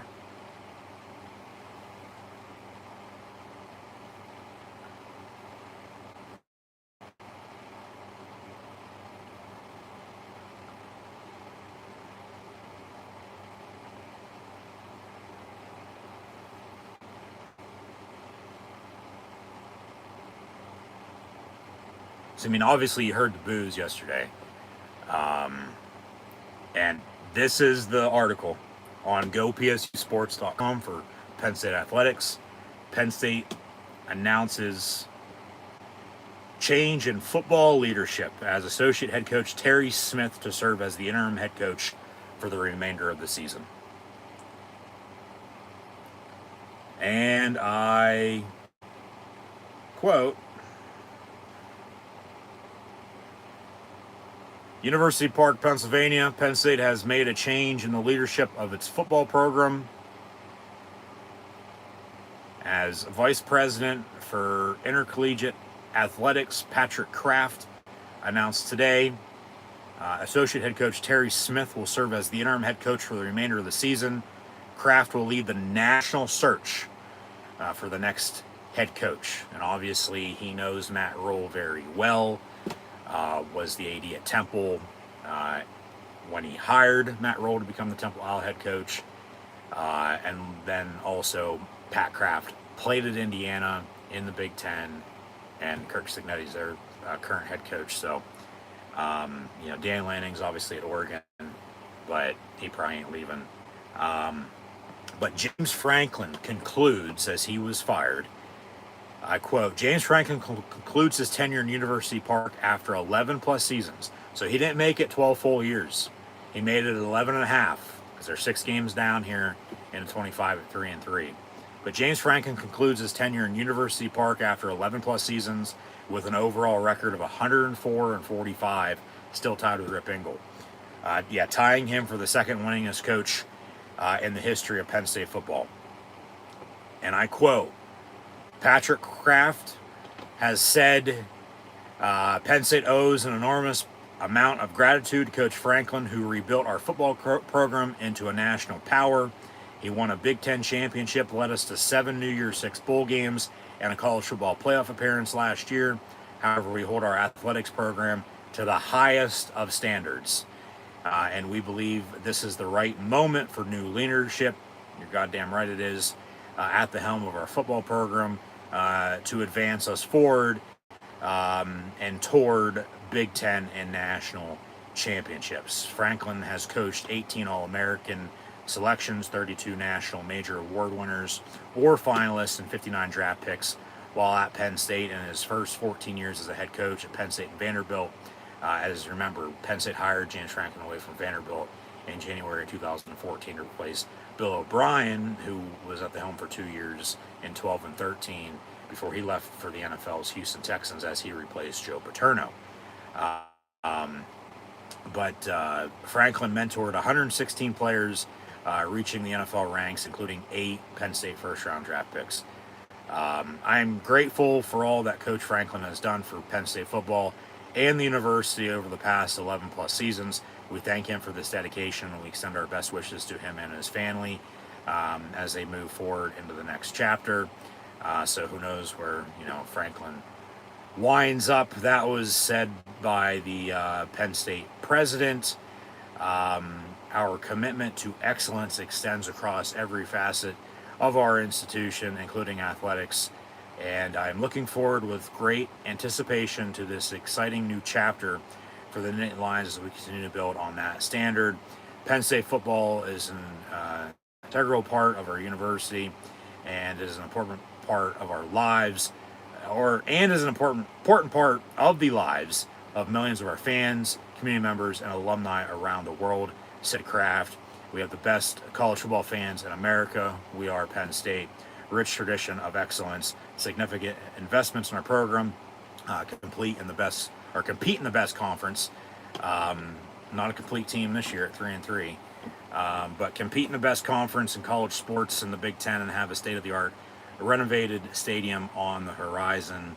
That's why I said if they have $700 million to do a stadium renovation, they have $56 million to buy his ass out, and Penn State has done just that and fired James Franklin. So I am confident in our future and our ability to attract elite candidates to lead our program. So Pat Kraft obviously as the AD, from the president down to the AD, obviously you have the board of trustees. He'll lead the search, but there'll be a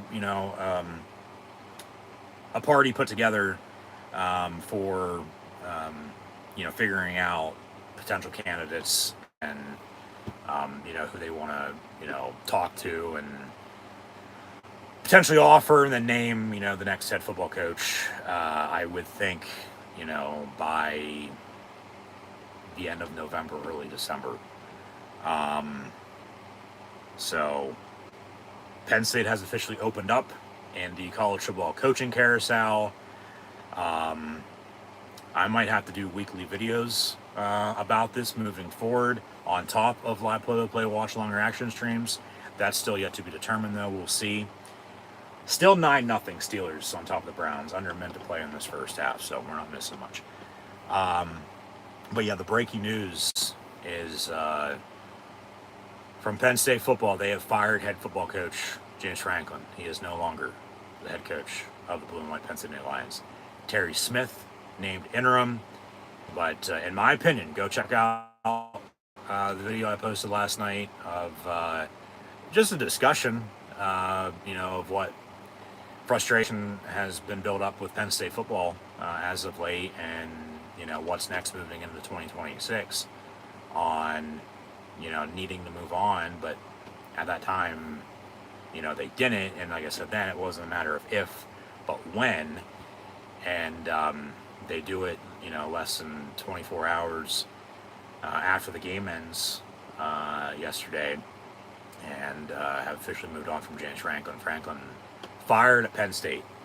So the hashtag Fire Franklin chants, all the boos, all the fuck yous were heard loud and clear, and Penn State has made a move. It's going to be their third coaching search over the past 15 years after Joe Paterno's career ended. They brought in Bill O'Brien. He left after 2 years to go back to the NFL. They hired James Franklin. So both of those hires were outside hires. They'll go outside again, but as I said last night and in the past, I feel like they need to bring somebody back home who knows the program, who knows what it takes to win at Penn State. And Matt Roll was my top candidate, followed by Dan Lanning, Kirk Signetti, and then Matt Campbell and Shane Beamer. I do not want Lane Kiffin. I will make that very clear. I do not want Lane Kiffin. But then wild cards of Nick Saban and Urban Meyer, even though they're working in TV, they're damn good head coaches. And Urban was so close to taking the Penn State job in 2012. Ohio State instead. Obviously Saban just retired at Alabama, working for ESPN College Game Day. But do either of them have the itch to come back? I don't know. Would they consider it? I don't know. But like I said, it's not going to hurt to at least call them and see what they have to say. Maybe they recommend somebody. I don't know. But we are Penn State, and James Franklin has been fired by the Pennsylvania State University and is no longer the head football coach, effective immediately. We are. So, meantime, we're nearing halftime with the Browns and Steelers. It's still 9-0. But check these comments.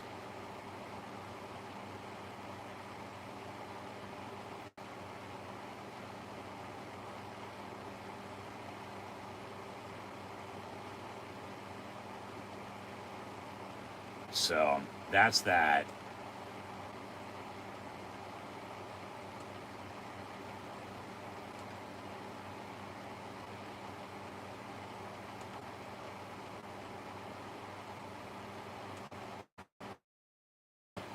And we'll dive more into it here in a minute.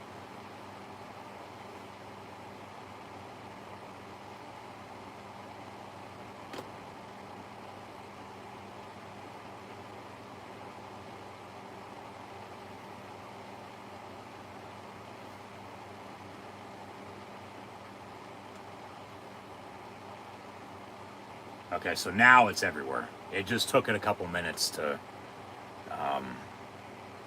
officially break and outlets to, post the news. So this is within a half hour fresh. I mean, we've been talking about it.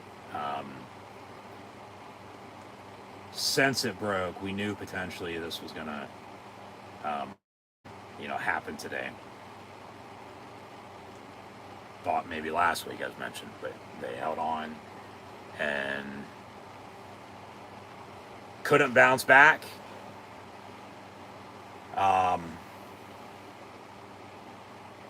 Fell to 3-3, and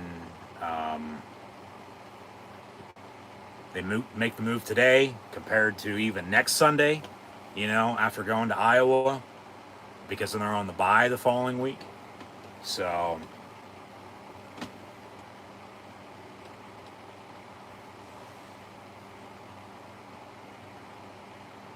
yeah, breaking news. James Franklin has been fired. And can confirm James Franklin is out at Penn State.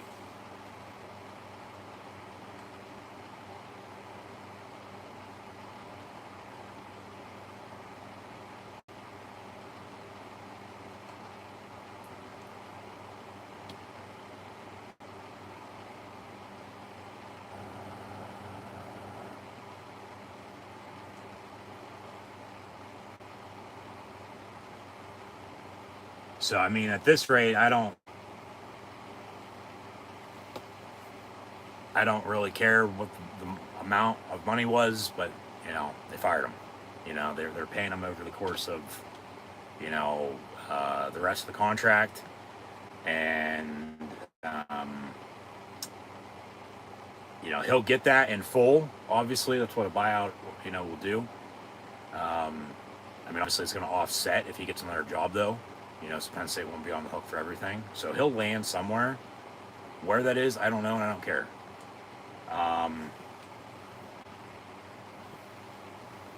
But yeah, like I said, it's Matt Roll, it's Dan Lanning, it's Kirk Signetti as the top three. Yeah, I think you probably even cross off 4 and 5 at this rate. I think those are the 3 guys that you got to make a home run hire.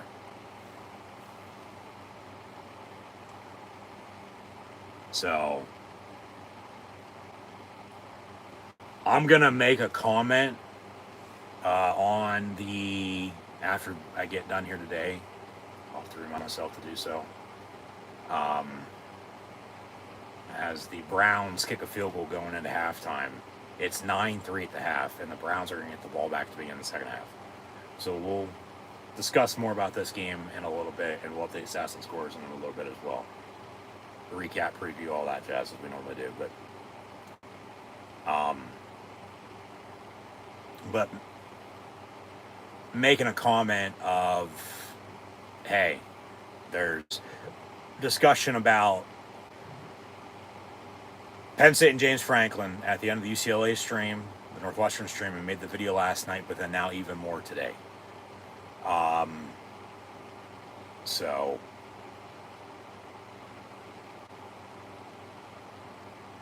yeah, time to move on, and time for Penn State to put their big pants on,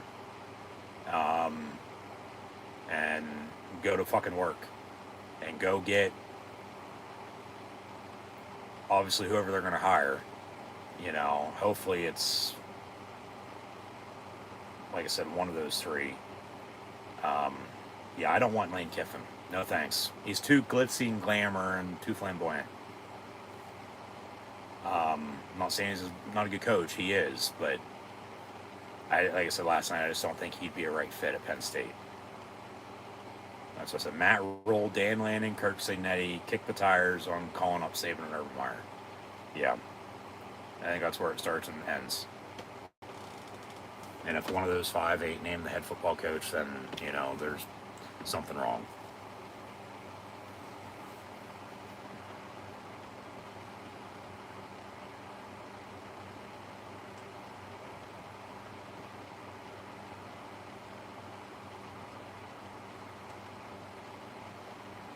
That's what I said, too. Like, if they're going to fire him, you might as well fire him. You know, what's the point of waiting to let the buyout drop? Like, Penn State, they act like they don't have money. They have money. You know, and the contract that he signed in 2021 with former athletic director Sandy Barber just cost Penn State, you know, $50 million. But, you know, is what it is. You know, they weren't performing on the field. You know, that's what I said. It felt like the team was broken. And there was really no coming back from it. It was a matter of not if, but when. So, yeah, Franklin is out at Penn State. Has the Wikipedia been updated?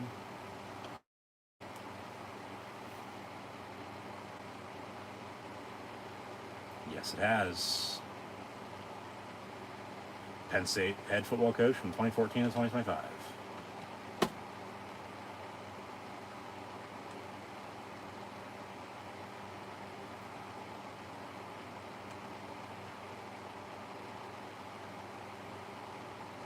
So that press conference, weekly coach press conference tomorrow should be interesting with Terry Smith now as the interim, as they'll go to Iowa on Saturday night.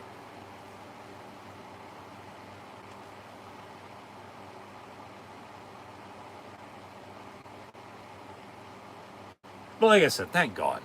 You know, I mean, he's gone. I don't fucking deal with the bullshit anymore. Because all he's been is a fucking car salesman.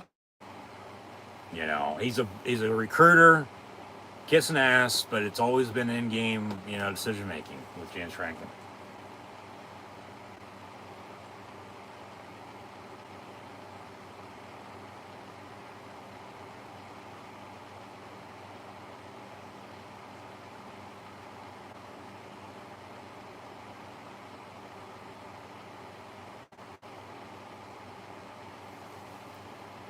Okay, Terry Smith's the interim, but he's not getting the head coaching job. He might stay on staff for whoever does get the job, but I mean, they'll consider him, but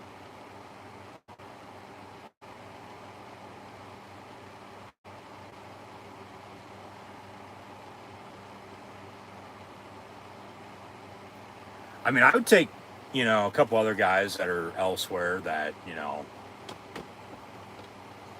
probably won't be leaving though. So it's like,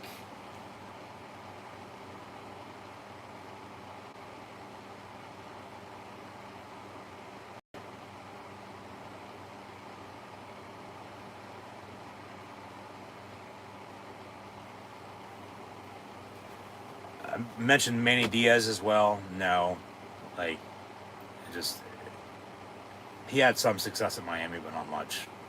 He's a better coordinator than he is a head coach.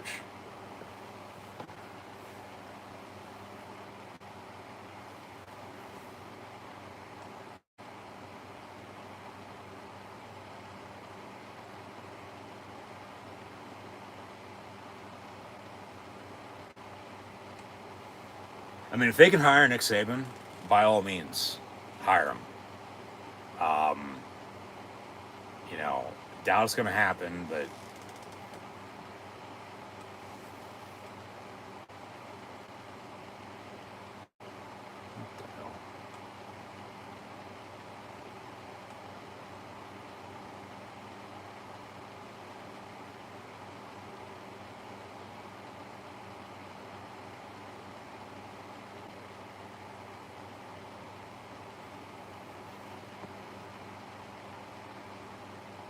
But yeah, that's where we sit at right now. So thanks for tuning in and watching. Halftime, Steelers lead the Browns 9-3, so we break that in live time.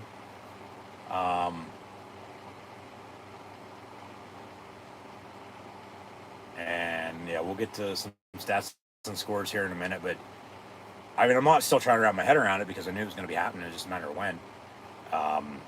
I'm just like, oh shit, they actually fucking did it though. Because it was still in the back of your mind. Well, when are they going to do it? Are they going to do it now? Wait? Because there was a report earlier this morning that came out and said that they were going to wait until the end of the season and then in the meantime come up with a mutual, parting severance package and then part ways then. But this was written on the wall. Like I said, it wasn't just a matter of if, but when. So it's done and over with, and like I said, thank God, and it's time to move on. So I'll leave it at that. I've said my piece on it, a lot over the past, couple weeks.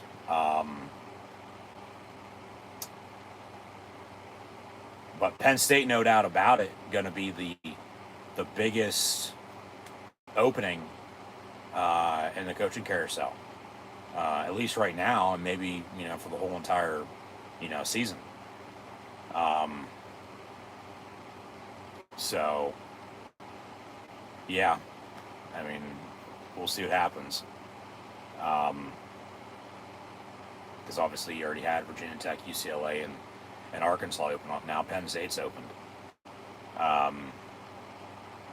And the question is, when was the last time? Oh shit, CBS is even fucking talking about it here at halftime during the Steeler game. So here's the breaking news on the NFL today. Breaking news in college football. Penn State has fired head football coach James Franklin.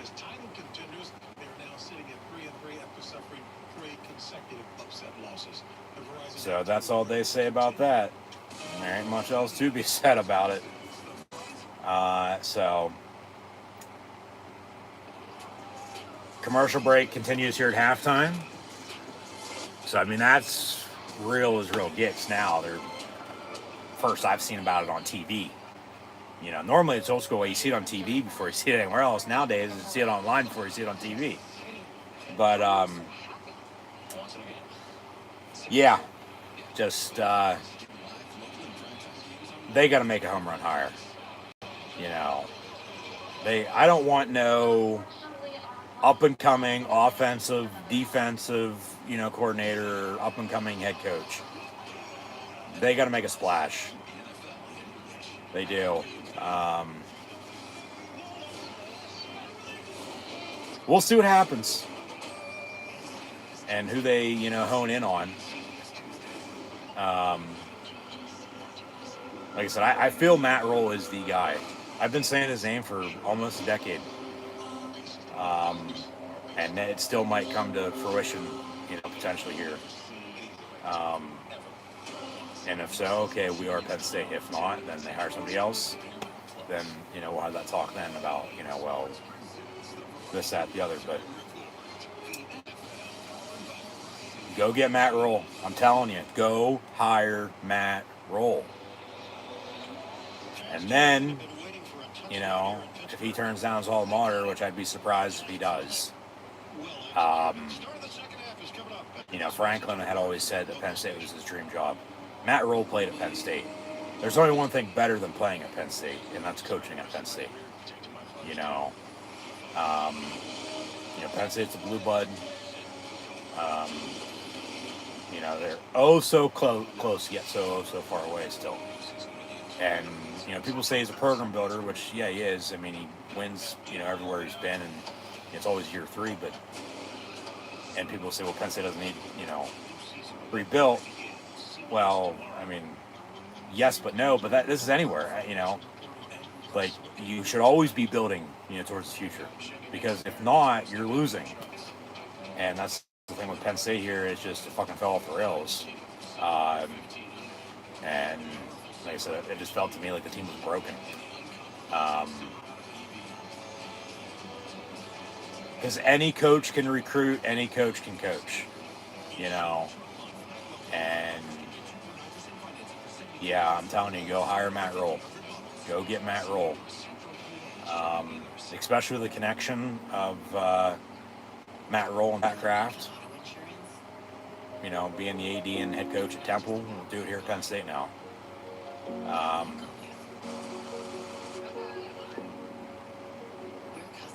But, I mean, if it ain't, like I said, there's a couple other candidates, but I'd hire Matt Rule in a heartbeat. I would. So, we'll see what the university does. But yeah, just, it's still a wow, shocking, like, oh shit, they actually still fucking did it. But it's also, alright, excitement, like, thank God, but then it's also, well, grass ain't always greener on the other side, but it's, if they can, win as much as they did with him, they can win more with somebody else. Because like I said, any coach can recruit, any coach can coach, so we shall see. But I'm going to leave the discussion there and end it. But we're going to get back to this game with the Browns and Steelers. So at halftime, the Steelers lead the Browns 9-3. We're actually about to kick off the second half in this third quarter. So let's update some stats for you. That was the biggest highlight offensively of the first half. We look at the first half stats: 166 total yards for Pittsburgh, 106 for Cleveland, 8 total possessions, 4 field goals, 4 punts. There you go. Your updated Ian Eagle. Yeah, not a hell of a lot going on. Thanks, Ian. It's just a low-scoring defensive showdown. Dylan Gabriel is 13 of 18, 92 yards. Been sacked 3 times. Judkins, 6 carries, 14 yards. The Browns as a team have 9 carries, 31 yards rushing. Jerry Jeudy, 4 catches, 36 yards. David Njoku, 2 of 22. Former Steeler Devin Bush has 5 total tackles on the defense. They have yet to get to Aaron Rodgers.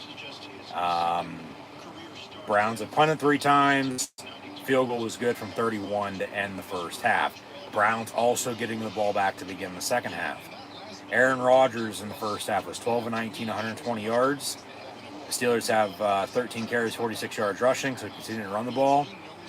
Jalen Warren, 6 of 23. Caleb Johnson, 3 of 13. Kenneth Gainwell, 3 of 9. Darnell Washington, 2 catches, 48 yards. DK Metcalf, 2 of 45. Jonathan Smith, 2 of 11. Jalen Warren, 2 of 11. Kenneth Gainwell, 4 of 5. Warren Thornhill and Deshaun Lee have 5 total tackles, as does TJ Watt. Derek Harmon has a sack. And TJ Watt and Darius Slay, TJ Watt and Alex Highsmith have a half a sack apiece. Waitman's punted. But then Boswell is 3 of 3 on his field goals with a long of 50 for the 9 points that the Steelers have. All 12 points are off, the 4 field goals and the 4 total punts. But Pittsburgh has a running game and a lead, so if they continue to make stops on defense, run the ball on offense, Rodgers does his thing, they work clock or continue to run on special teams if need be, just find a way to win this game. So, Browns 2 of 5 on third down. Steelers 4 of 8.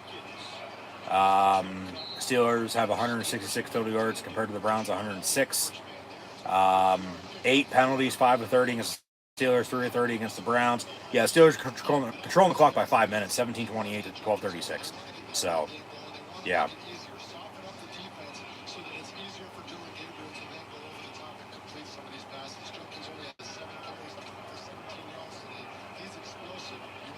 Begin the first minute of this third quarter of the second half, as we begin the second half, is underway. Browns get 4 yards on the opening play. Make it 2nd and 6. Gabriel over the middle, hit as he throws. It's incomplete. Ball, Pittsburgh picked it up just to be safe, because it might have been a fumble rather than an incomplete pass. But a flag on the play, so we'll see what the dirty laundry is. And it is a fumble. Okay, Steelers ball. But there's still a flag on the play. We'll see what that is. No control on the pass going forward. So it's a fumble, but then an offside on the Steelers. So it doesn't fucking matter. They'll maintain possession. So they'll replay second down. It'll be 2nd and 1 compared to 2nd and 6.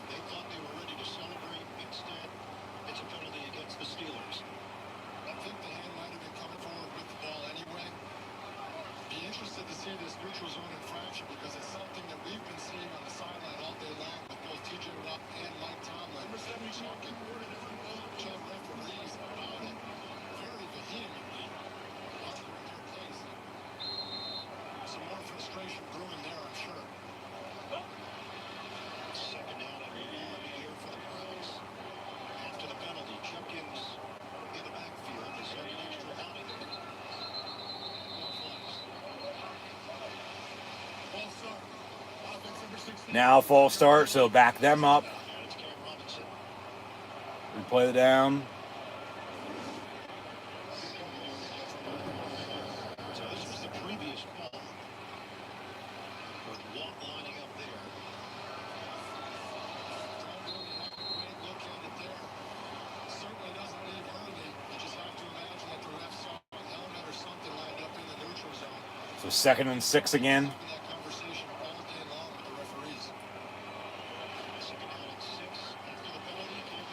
And pass almost picked off near side, incomplete.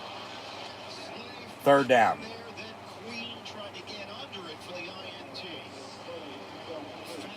And the Franklin buyout at 48, 49, 50, $56 million. It's the 2nd biggest buyout in college football history. Only behind Jimbo Fisher's $76 million a couple years ago when he got fired by Texas A&M. And he hasn't coached since. Terry Smith will serve as the interim head coach. And all us blue and white Pennsylvania Line fans have got our wish. With Fire Franklin, James Franklin once again has been fired by Penn State.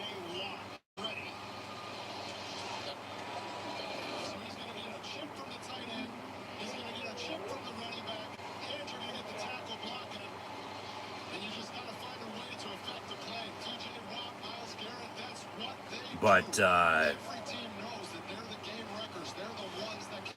this team still has to go out and play. So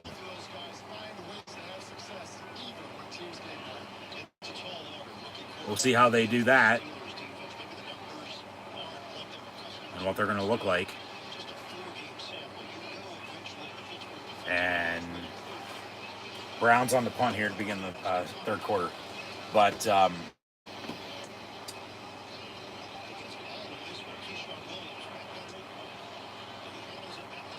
Steelers on the punt return to the 22-yard line.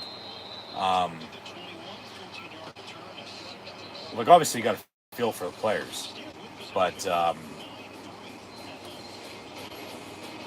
yeah, just That's why there's no better place to get the new iPhone 17 Pro online. Hold on. Is this big enough? We should have music. like I said, thank God. You know, like you don't have to deal with this bullshit anymore. So there's not much else to be said other than with everything I've already said. So I'm not gonna say much else. You know, there's a separate video for all this. Go watch that. But like I said, in that I'm gonna put description comments that I talked about this after UCLA, after Northwestern. Talked about it last night, obviously, got ahead of it a little bit because I knew about today, and then if this would happen, well, that's already out. But then I'm also talking about it today as it broke. So, yeah, just not surprised one bit. Nope, not at all. And if he doesn't, go coach anywhere else in college, I'm sure somebody in the NFL will fucking hire his ass. Just because. But he's going to be getting paid all this money. He might not want to, coach next year. He might want to take a year off or whatever. I don't know. That's for him to decide. I don't really care. I don't think nobody cares anymore. It's like, you're dead to us. You're done. You know what I mean? So...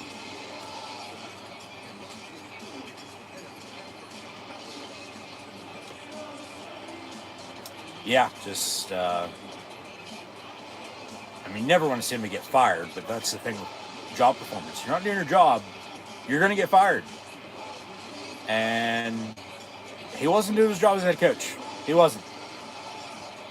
Even though he thought he might have been, or he was, or however you want to look at it. They weren't winning, So, yeah, James Franklin's been fired at Penn State. And we are.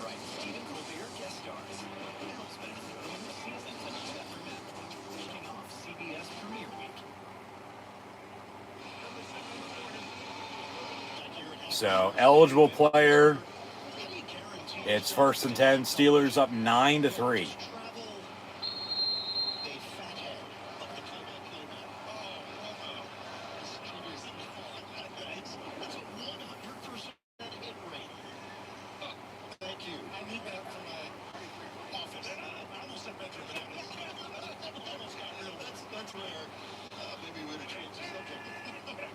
From the 21, 1st and 10. Steelers opening drive of the second half. It's 9-3. About a yard on the run, but there's a flag on the play. Probably a hold.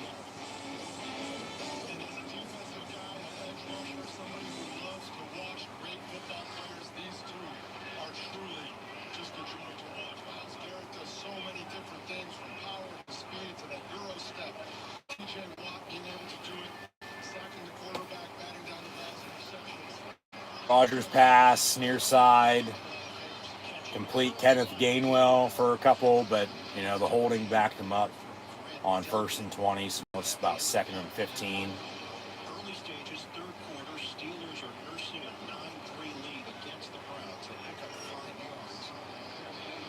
They're going with 3 tight end set here. Steelers coming 29th in total offense. They're 17th in scoring. Running game, they finally got going 2 weeks ago, their last game against Minnesota, but they're 31st in rushing yards, 80 per game. Rodgers looking to throw again, far side, complete Pat Freiermuth. and the Muth chants from the crowd. Haven't had a lot of those this year just because they haven't really gotten involved a hell of a lot. But it'll be 3rd and short now as he got pushed out of bounds. 3rd and 4.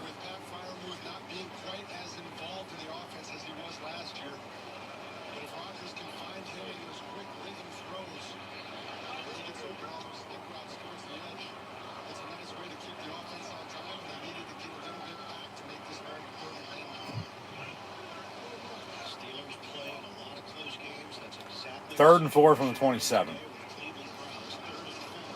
Rodgers over the middle. Incomplete in time for DK Metcalf. Where's the penalty? Where's the pass interference, or at least the defensive hold? Yeah, I'm not going to get it, though, unfortunately. That sucks. So incomplete. They'll punt.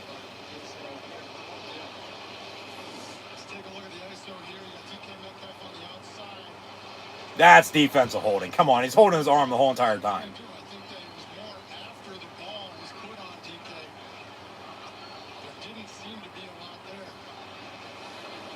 So incomplete, they'll punt. Still up 9-3. So holding a 6-point, 1-score lead. You know, the Browns can cut it again with a... Do they block the punt? Well, flag thrown for roughing the punter. Steelers might be getting the ball back here. 1st and 10 from the 35 Brown zone in the meantime. But yeah, it's 4th and 4. So even with running or roughing, it's a 5-yard, 15-yard penalty. It's a first down Steelers. Unless they called it on something else.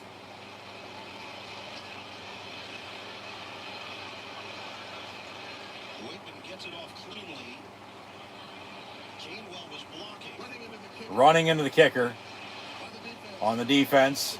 It's a 5-yard penalty. It's still enough for a first down because it's 4th and 4. So Pittsburgh ball, 1st and 10. But yeah, I was going to say, it's 9-3. You know, they can cut it. You know, no field goal. Okay, 6-9 then across the board. No 7. But you have, you know, Cleveland maybe scoring to take a lead. Pittsburgh's going to get the ball back, though, now because of the penalty. They got to capitalize off of this. They got to go drive and score.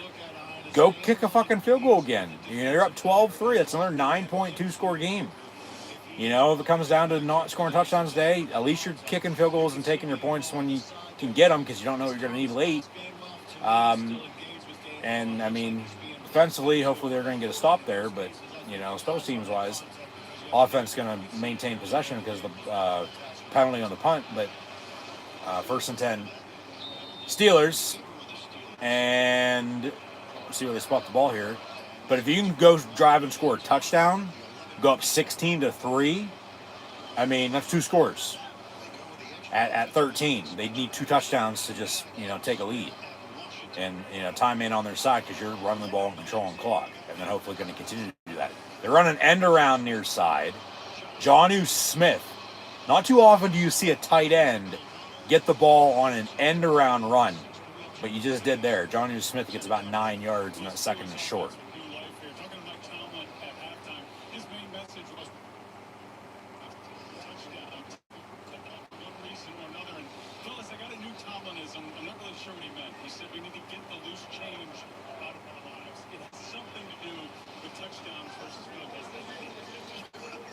So 2nd and a yard.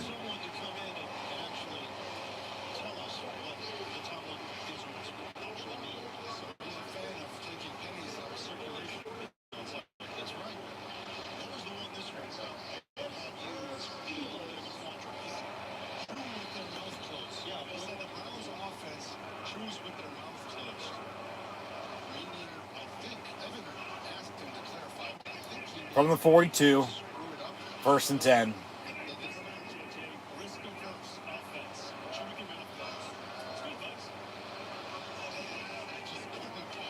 And they'll run Jalen Warren, and he'll get a first down.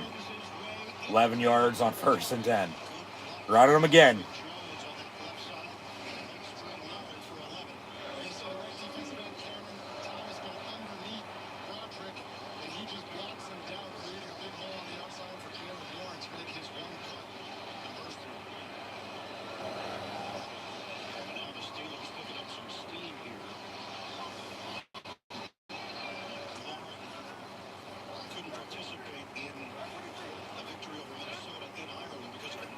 So first and 10, 47. Great seeing the guys go and Great team. So and fake the run. Rodgers going deep. Far side has a man inside the 10, underthrew him. Metcalf ran it maybe a little too much. And then it turned into triple coverage by the time the ball got. So it falls incomplete. So they've gone deep a couple times. But just, a little miscommunication. And they're not able to get those guys open down the field to throw the ball. And then they finally get the chance here as DK breaks free, and he's just not able to get it down there. Arthur Smith said this week, throwing deep balls is much more than just Uncle Rico. So incomplete. Right there, we kind of It's second and 10. I didn't think they'd have a Napoleon Dynamite reference in the game today, but they just did. Rodgers over the middle, caught first down, back to Metcalf, inside the 30, down to the 20. You got to score a touchdown. You got to score a touchdown. Yeah, get him. Try to get him the ball. You know, the deep ball, run across her, and then you got to block, and then he just powers forward and. of not being able to connect on that previous long pass.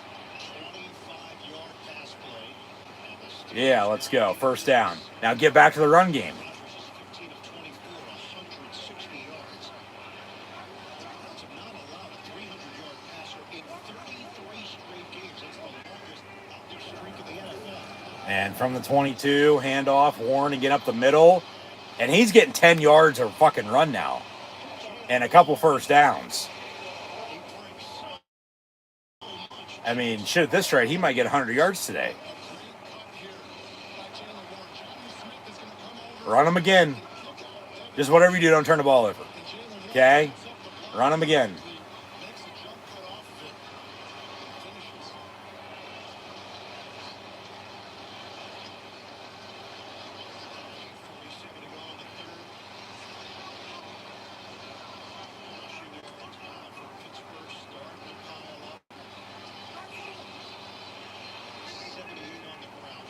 First and 10 from the 12. Handoff Jalen Warren. He gets about a yard. All right, second and 9. But they got, good 7 shots to punch it in now.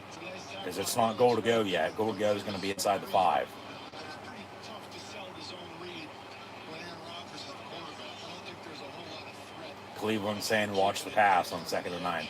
Well, maybe, probably, yeah. James Schwartz's defense, they've been excellent, but if you're specifically looking at red zone, that's where it's been a challenge for the Browns. Second and 9 from the 12. Line of scrimmage just shy of the 11. Darnell Washington in motion. Fake the run. Rodgers rolls out. And back of the end zone. It's caught. Touchdown Steelers. Connor Hayward. Cam's little brother, and we've talked about Freiermuth. Johnny Smith, Darnell Washington at tight end. Can't forget about Connor Hayward, though. He gets the touchdown. And the Steelers now up 15-3. 7:46 to play in the third. Do they go for 2 to make it 17-3, or do they just kick the extra point? Yeah, good chip block. And then Rodgers comes back across body. Yeah, and I thought it was picked in the end zone, but Hayward didn't even drop it. He caught it, and they'll kick the extra point. Here's Boswell. Kicks up and good. It's 16-3 now, Steelers, with 7.5 to play in the third quarter. So we'll update some stats. We'll talk more about Penn State football. We'll see what's going on around the NFL. Preview next week. I might just have to actually celebrate tonight. Hopefully the Steelers win, but then some other news too. 16-3 your score. Brown stats haven't changed since halftime. Rodgers now 16-25, 173 yards passing and a touchdown. That to Connor Hayward, who has 1 catch, 12 yards, and the score. Jalen Warren, 9 carries, 44 yards. Caleb Johnson, 3 of 13. Johnny Smith, 1 of 10. Kenneth Gainwell, 3 of 9. DK Metcalf has 3 catches, 70 yards on Washington, 248. Connor Hayward on 12 and touchdown. Fryermuth, Smith, and Warren all have a catch for 11 yards apiece. And then Gainwell has 5 catches, 10 yards. Boswell 3 of 3 on his field goals and 1-1 on an extra point. 16-3 Steelers. Browns are getting the ball back. On Thursday night football, the Giants beat the Eagles 34-17. The Jets then lost across the pond in London. This morning against the Broncos, officially your final score is 13-11. Potential score origami, I don't know at this moment. But right now in the NFL, Cards and Colts are tied at 17. Chargers up at the Dolphins 23-13. Patriots 25-16 leading New Orleans Saints. 16-3 here, Steelers on top of the Browns. Panthers are up 20-17 on the Dallas Cowboys. Seahawks 20-6 at the Jags. And then the Rams are in the Ravens 17-3.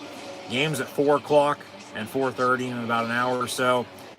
Titans, Raiders, Bengals, Packers, 49ers, Broncos, or 49ers, Buccaneers, excuse me, as the Broncos kicked off the day with a win. The Bucs will host the Bengals, or the Bengals will be at the Packers at 4:25, and the 49ers will be at the Bucs at 4:25. Both games on CBS, and then it depends on what game you're going to get. But then Sunday football is Lions, Chiefs. A doubleheader tomorrow night on Monday Night Football. Bills, Falcons, Bears, Redskins, Vikings, and Texans on byes this week. Next week, week 7 in the National Football League. We'll kick off on Thursday Night Football.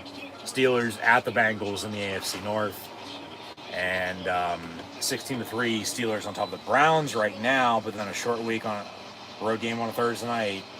I'll have Lapo play Watch Long Actions. Everything's eventually streamed back in, but couple must win and winnable games for the black and gold, and already at 3-1 to be atop of the AFC North and mid-October is a good thing. A lot of football to be played though still, so we'll continue to preview week 7 in a minute. As there's a whole pack of Badgers, not the former quarterback last year, but with the Pittsburgh Steelers. From the 31, 1st and 10, handoff for the Browns. So next week as well in the National Football League.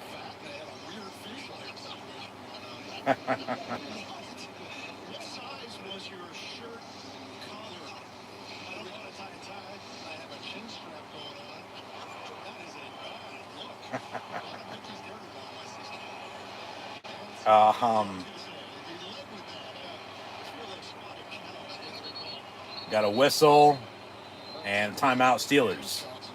All right. I don't know why. But with 7:05 to go in the third, they call their first timeout in the second half.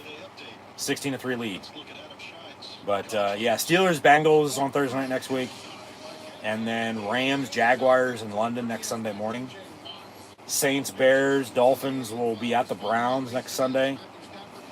Patriots, Titans, Raiders, Chiefs, Eagles, Vikings should be good. Patriots, Jets, Giants, Broncos should be a good game as well. Colts, Chargers as well. Washington, Dallas, Green Bay, and Arizona. Sunday Night Football next week is Atlanta and San Francisco. And another Monday Night Football doubleheader next week as well with the Bucs and Lions and the Texans and Seahawks. Bye weeks next week are the Bills and the Ravens. So that's that.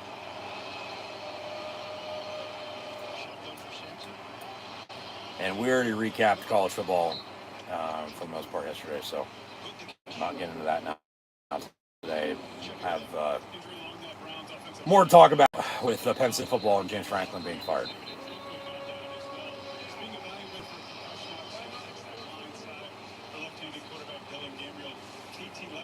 And like I said, we'll continue to update stats for this game. 16-3 coming off the bye. It's interesting when we asked Dylan Gabriel about this team and the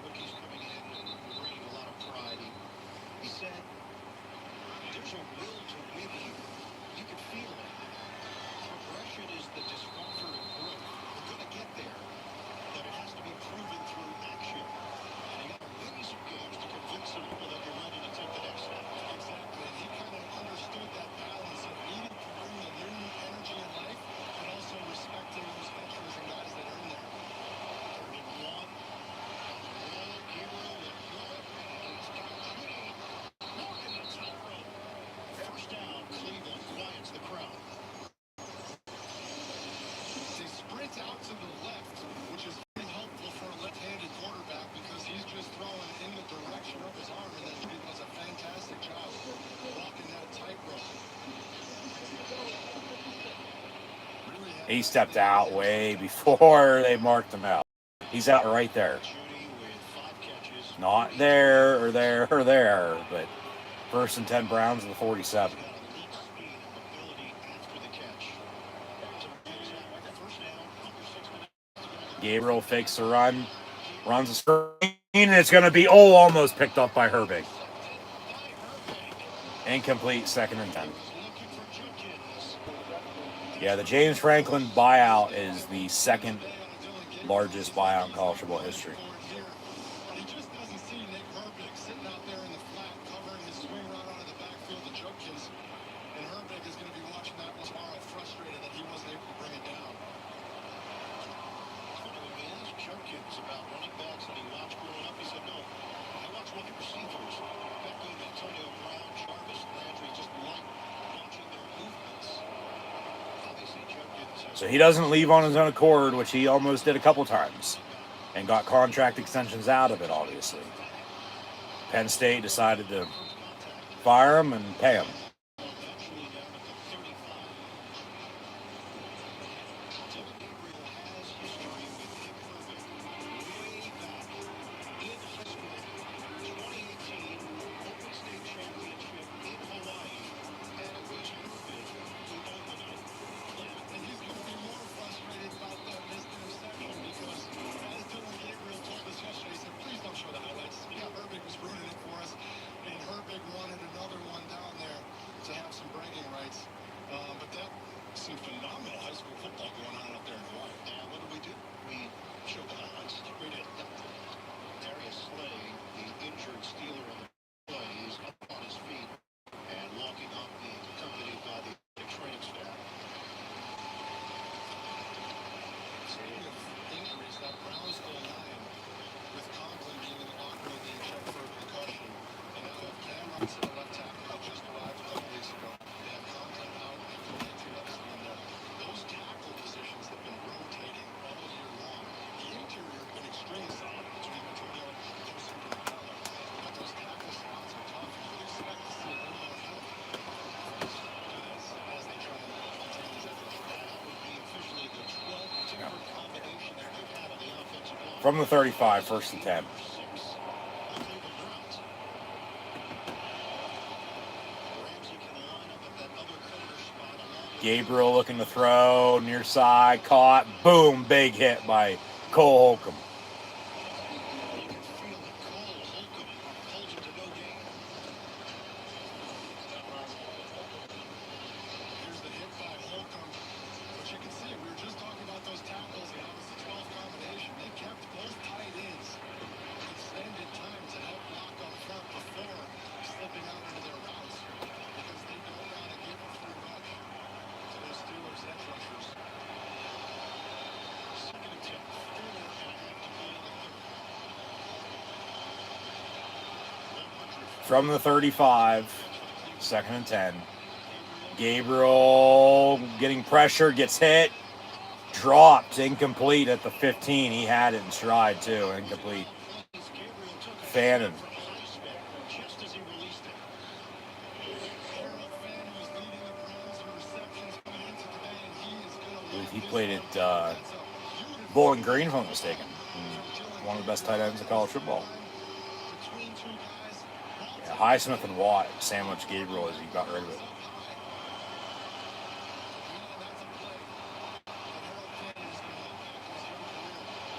Third and 10. Come on, defense. Let's go. Keep him out of field goal range. And over the middle, it's caught and dropped, incomplete. So 4th and 10, all right, at the 35, it's a long field goal. They made for 31 to go into the half. They're going to kick it.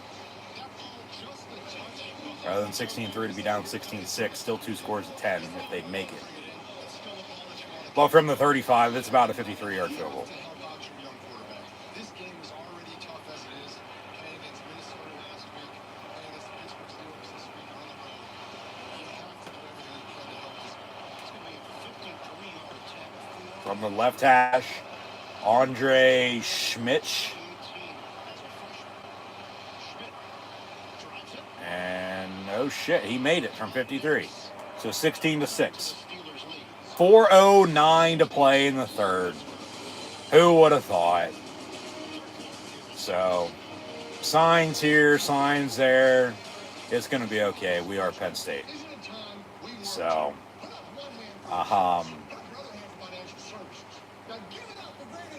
get back to the action here shortly. Not much else to be said in the meantime. I'm just going to continue to read. See what people have to say.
Today's game are provided by Nationwide.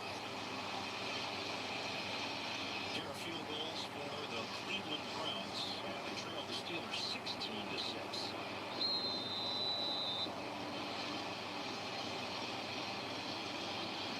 Kickoff from Schmidt. This is going to be on the return. Squeezes through, comes up short on the 30-yard line. One of the key matchups. He has not kept against Cleveland today. Yeah, this has been a great battle. I don't know if people fully understand just how fascinating the Texas game has been this week. His fourth game on Monday night in Jacksonville is ECG. It's traded Wednesday night. Flies to Cleveland on Thursday. Drives at noon. Immediately hits the practice field, as Myles Garrett said. Highs and buys, doesn't really get much.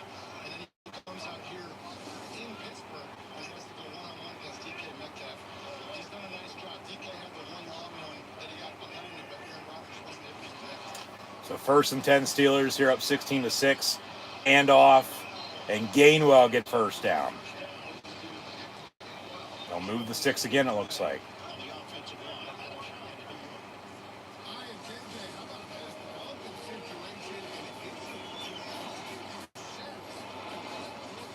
Seriously, 12-yard score, 24-17 cards, and in the fourth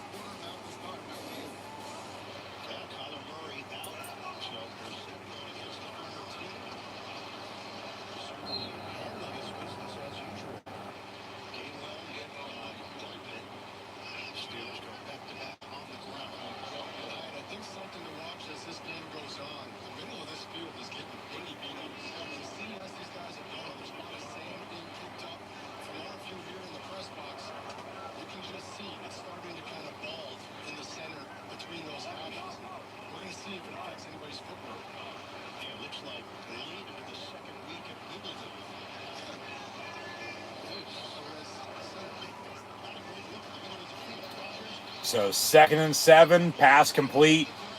Roman Wilson. Yeah. Second-year wide receiver out of Michigan, was hurt all last year.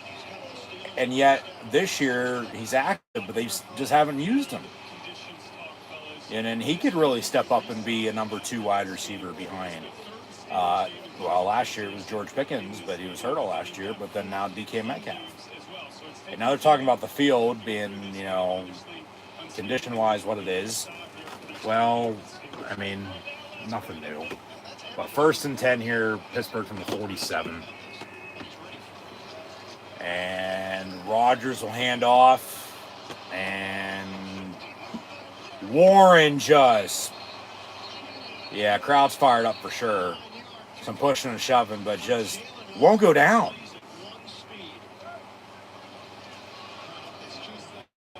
And actually switched the ball from his left hand to his right hand as he was making the run.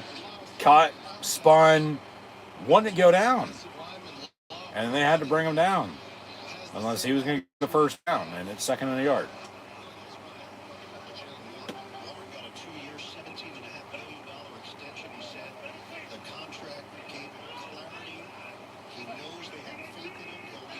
Darnell Washington in motion. They'll toss. Dylan Warren, he'll cut back. Rodgers getting up the block for him, but there's a horse collar tackle. No. So he's actually going to lose a yard. 3rd and 2 now. And yeah, tackle made by Devin Bush, former Steeler linebacker. And yeah, nobody likes him because he wasn't that good.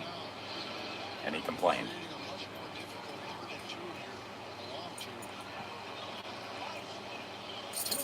Yeah, that's a hip drop tackle. That's a penalty. 3rd and 2. Maybe the final play of the 3rd quarter. We'll see. But Rodgers over the middle, caught. 1st down, Darnell Washington again to the 25. 1st down for the Pittsburgh Steelers. And yeah, that'll probably do it for the 3rd. They don't need to snap if they don't want to. And then you start off the 4th with a 10-point, 16-6 lead. The 1st down. Yeah, they're going to go to the 4th quarter.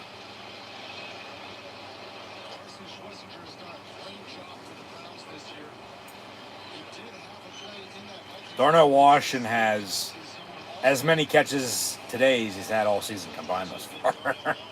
So they are getting the tight ends involved. Thank God on that, too. End of the 3rd quarter. 16-6. Steelers lead the Browns. So 1st and 10. Deep into Brown territory now, about 30-yard line or so. 1st and 10 to begin the 4th quarter when we come back. Looking to tack onto this lead, obviously. Field goal, okay, keeps it at 2 scores at 19-6. 2 touchdowns then for Cleveland would give them the lead if they could hold.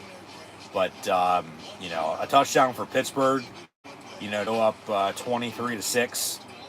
Cleveland would need those 2 touchdowns plus a field goal just to tie with only 15 minutes to go. So, if you got to settle for 3, then okay, so be it. But you would definitely love a touchdown on this drive to, I don't know about ice it or seal it by any means, but it would be, putting yourself in a good spot. And then continue to just rely on your defense to make stops. And, you're running the ball as well as you are. Keep doing that. Keep working clock. And then, you're getting out with a win and hopefully healthy on top of it. And, you're moving on and into a short week with the Thursday night game at Cincinnati. So, yeah.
So 16-6 here to begin the fourth quarter. They show off some highlights there of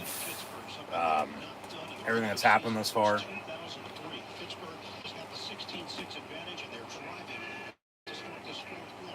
And Rodgers pump fakes going deep into the end zone. DK Metcalf touchdown Steelers. Here we go. Yeah, that deserves a pair of the towel. Here we go, Steelers. Here we go. I mean, just on a fucking rope, on the money, far side. And he's had a touchdown now in every game other than the first week. So, DK, they made the move for him, gave him a second round pick, and they paid him too, I might add. He's really working out a wide out for the black and gold for sure. If only they had somebody behind him, you know, and then still run the football.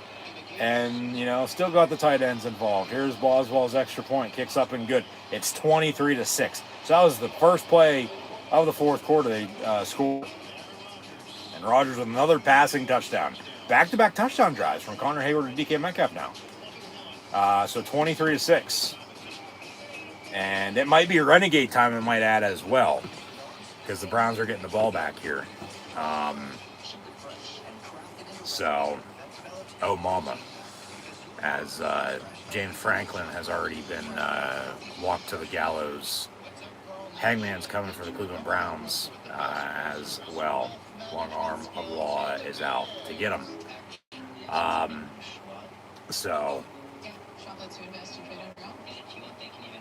23-6 your score. Seemingly over. But don't want to get too far ahead of ourselves. You know, just because of we know how Steeler games go in the fourth quarter. Even potentially with the lead or they're coming from behind. It ain't over until it's over. Because, I mean, shit, they were up, you know, a couple scores on the Vikings a couple weeks ago. And Minnesota came back and it was, what, a 3-point final? Yeah, 24-21. So, I mean, 20 points here today. They've scored 20 plus. 21 plus, I might add. Steelers have in all their wins so far this year. So already at 23, I mean, you can probably pencil a win in there too. The loss, they only scored 17 against Seattle. So, yeah, that's a stat for you. They score 21 or more, they're winning. That's just how it's played out. You know, facts are facts, stats don't lie.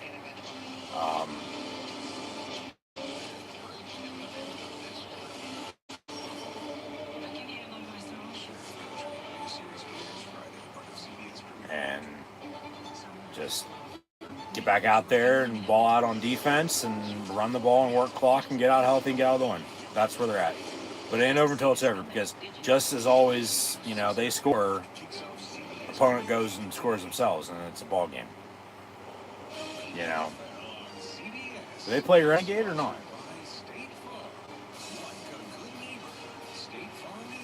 But a nice aerial shot of the Steel City at the point there with the Allegheny, the Ohio River.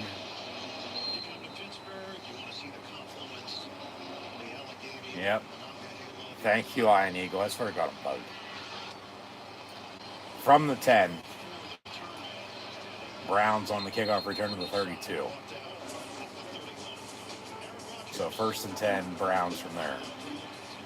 But they're starting to gel. You know, they're starting to, you know, get in a groove and go.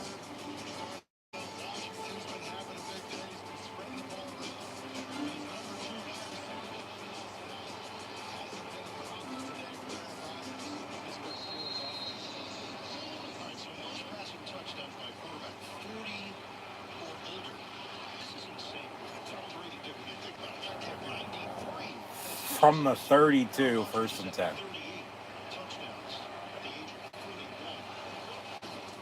Gabriel looking to throw over the middle. It's caught. 1st down. And then a gang tackle around midfield on the logo. second down. Or make it first and 10 again, sorry. It was going to be a second and short. They wrapped him up when he caught it, but he broke the tackle and got some yak yardage there and kept moving.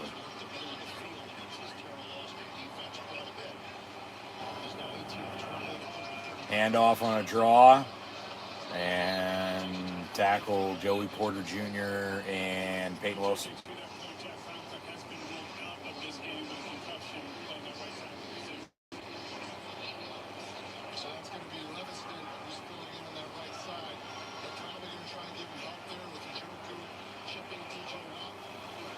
Gabriel looking to throw again down the middle. Oh, almost picked off again. That's 3 today they've almost caught off of him, but none. Yes, oh my, just can't catch it.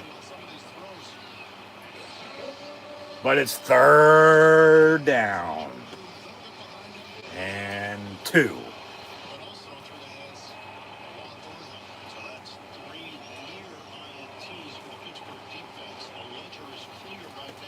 Come on, D, let's go.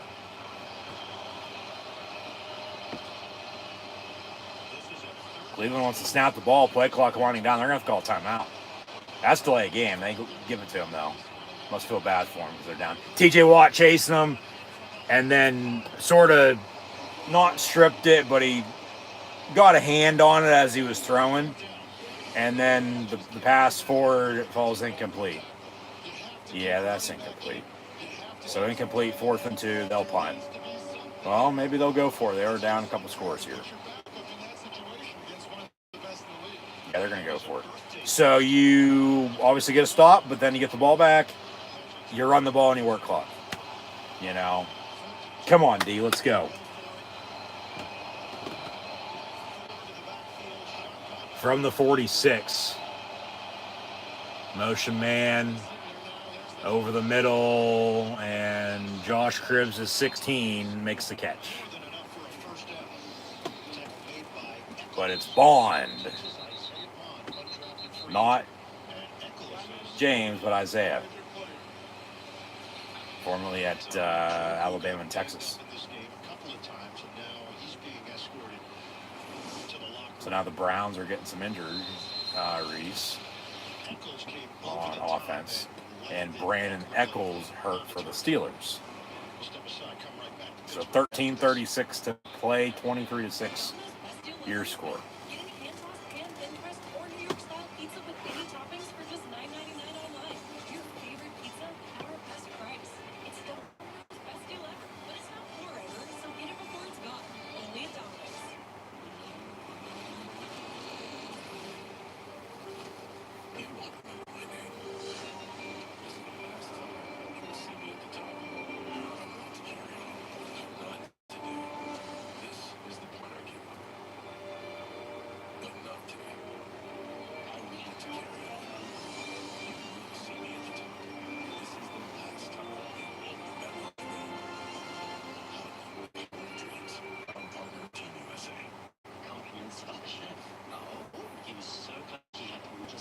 Service with Geico, and since they saved his bacon, he presents to you bacon to offer them.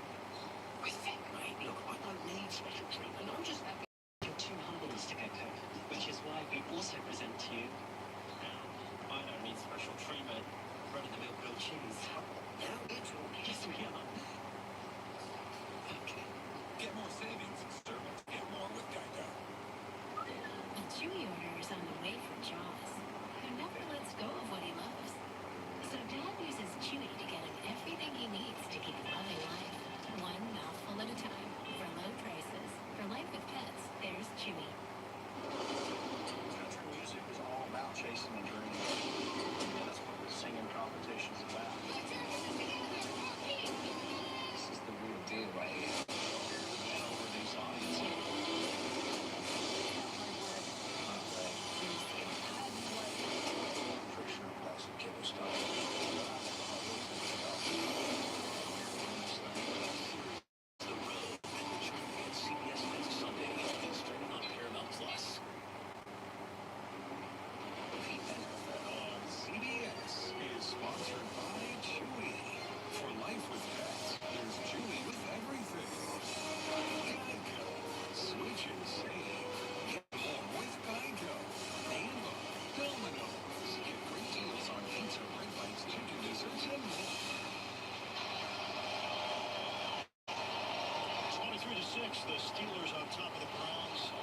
So after the injury timeout, Browns at the 39-yard line, 1st and 10.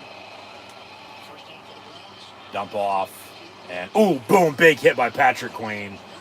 And then they come to continue to hit him and smack him into next week.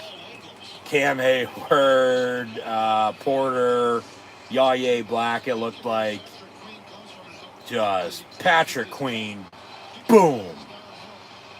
And then Peyton Wilson as well, among those that named off already. Gabriel dumps it off again. And then Ramsey, Queen, and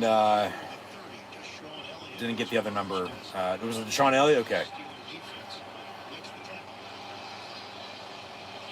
They'll go hurry up 3rd and 5. Slant. That's all they're running is fucking passes over the middle. But it'll be 4th and short. They're obviously going to go for it. They want 4 and 1/4 down on this drive. They're down 23-6.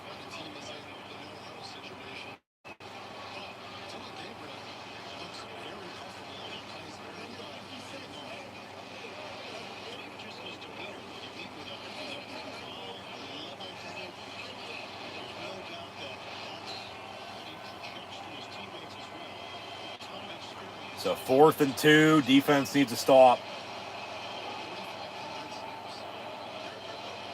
And up under center, they'll run it and get the 1st down, so they'll move the sticks. Powell's still pushing.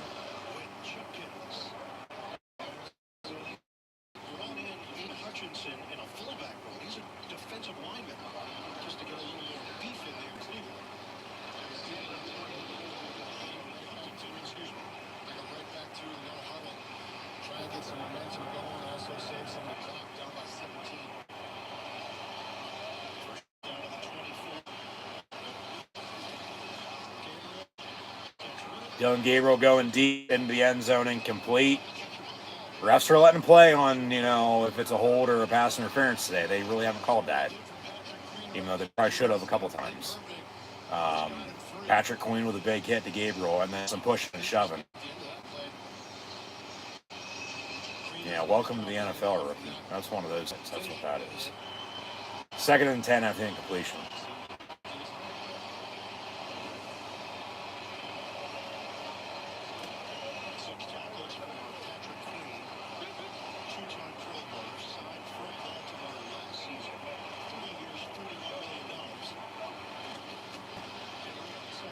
Gabriel rolling out left, and the lefty in the end zone, intended for Jerry Jeudy, incomplete. So 3rd and 10, 11:14 to go.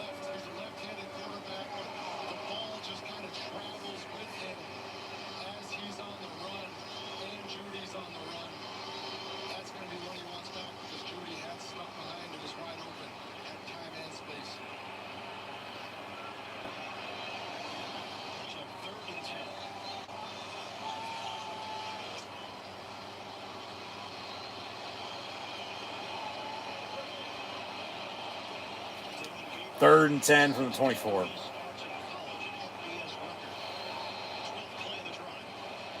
And delay game. Thank you.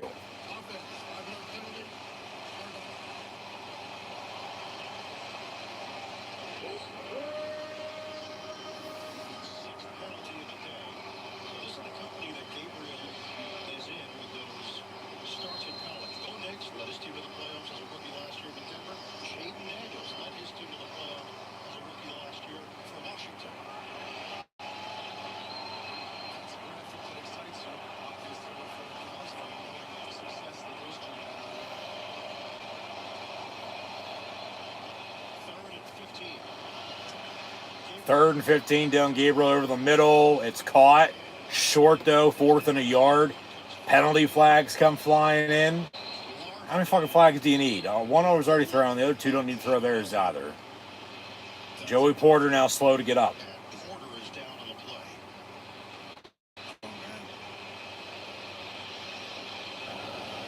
So there was a flag on the initial grab, and then the second flag flying through. Oh, yeah.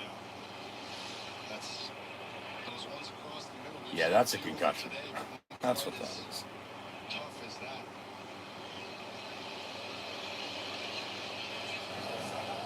Ruling on the field is a completed catch. There were 2 fouls during the play, both by the defense. 2 fouls on the defense. Number 5, a penalty is So that one's declined. foul unnecessary. And then a personal foul unnecessary roughness on one Thornhill. And that's half the distance, first down Cleveland. And Joey Porter slow to get up. You're going to see it here. I mean, it's just screwed up the number. It was Deshaun Elliott. Yeah, I mean, you can do that all you want. That's straight to the head there.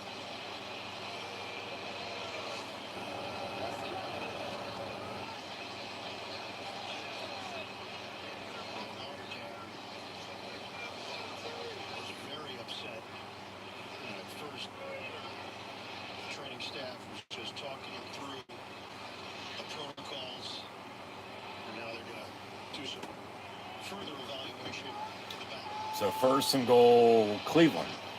Porter up on his feet, Ball goes to the the 8. sideline. Double tight end set here on first and goal. 14-yard play, 8 yards tacked on with penalty. The ball is at the Pittsburgh 7. And they'll run it down to the 5. Second goal from there. Just inside the 5 by Equale.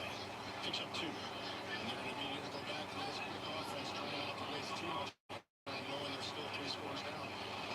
10 carries for 30 yards for Quinshon Judkins in his first career non-Steelers matchup. Gabriel. Second and goal. Oh, he doinked it off his helmet. Receiver wasn't even looking. It's incomplete, third and goal. 10:31 to go. Just literally was not looking for the ball at all. And it goes right off his helmet. I mean, accuracy, 10 out of 10. But not on the same page. Rookie quarterback, rookie receiver. Gabriel hit the target. The target just wasn't looking. Third and goal. Third and goal from the 5. Forward in the backfield. Come on, defense. And receiver fell down. DB fell down. They're going to say PI on the offense or the defense? Brandon Eccles. And it looked like they're just turned into a bit of a wrestling match over here. 2 flags. You can see him in the slot right here. That's offensive pass interference. Pass interference. Defense bullshit. You can't be blocking like that. And, push the defender down when he's trying to cover him. That's offensive pass interference, not defensive pass interference. That's fucking pathetic. The Pittsburgh Steelers came in the least penalized team, fewest penalty yards on the season. Come on, defense. Let's go. From the 3. First and goal, Browns. It's 23-6. Browns are set up. First and goal at the Pittsburgh 3. Gabriel looking to throw again, and he gets hit as he throws. And it's into the crowd, incomplete. Did that go through the upright? They'll make sure of it. I mean, you got to look inside the tackle box. Yeah, did he throw that through the upright? He should have been sacked.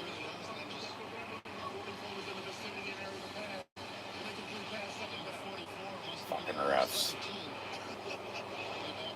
there a Browns jersey in the stands? I mean, that ball was legitimately 12 to 15 rows up. Second and goal from the 3. 10:22 to go.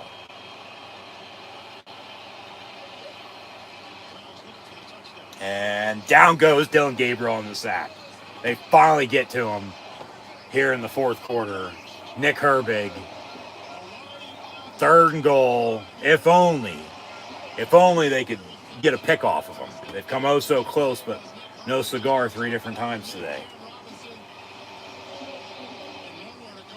Yeah, Herbig with Holcomb, and then Yaya Black's getting some playing time today. He is. Third and goal from the 14-yard line. 4th sack of the game. From the 14. Come on, D. Empty set, 5 wide. Gabriel looking to throw again, near side. It's almost picked and then almost caught ends on for a touchdown, but it's dropped incomplete.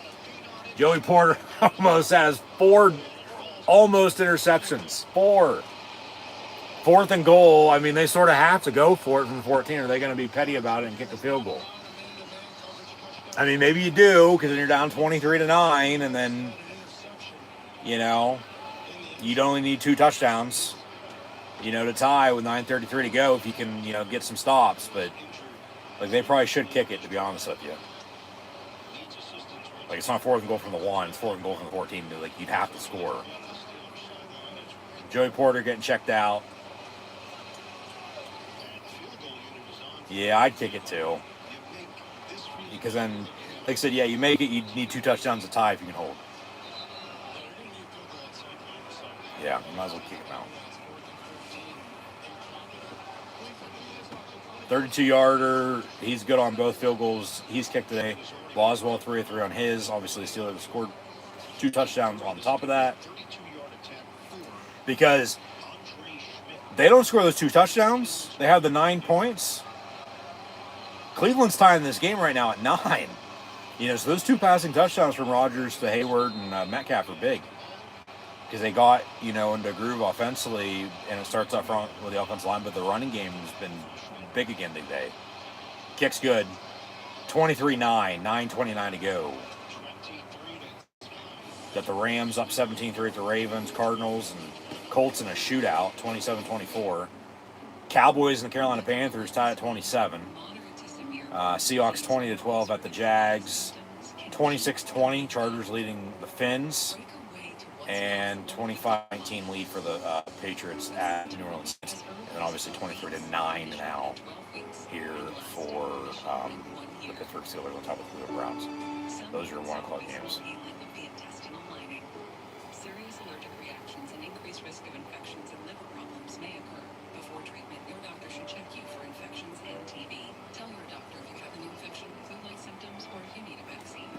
Healing is possible with Tremfya. Ask your doctor about Tremfya today. Tripped up. Got the new iPhone 17 Pro and Verizon picked up the tab on the best 5G network. Handsome and hilarious. Wait, those about the iPhone? Come on. Get the new iPhone 17 Pro and on the best 5G network. That's real nice. The new Monster is now at Burger King. Really? Think you would take them to the new Monster menu at BK. You rule. These players aren't just playing the game. They're building the future. They're bringing new fans. They're turning a whole island into a gridiron. They're making it an Olympic sport. These players aren't just playing the game. They're taking the game to never end. See you there. CBS Premier Week is finally here. All new, all week. Saturday afternoon is big time. It's big time. Number 1 Ohio State continues its march toward defending its national championship. Will the Badgers put a dent in those hopes? Saturday on CBS and streaming on Paramount Plus. CBS Premier Week is finally here. Tuesday, lock in for an all-new action-packed NCIS night. New seasons of NCIS, NCIS Origins, NCIS Sydney begin this Tuesday starting at 8:17 on CBS. Kickoff from Schmidt. Places this running inside the final return back goes Williams for touchdown. Pittsburgh on the kickoff return to the 27 or so. Here comes Rodgers in the offense, 9:22 to go.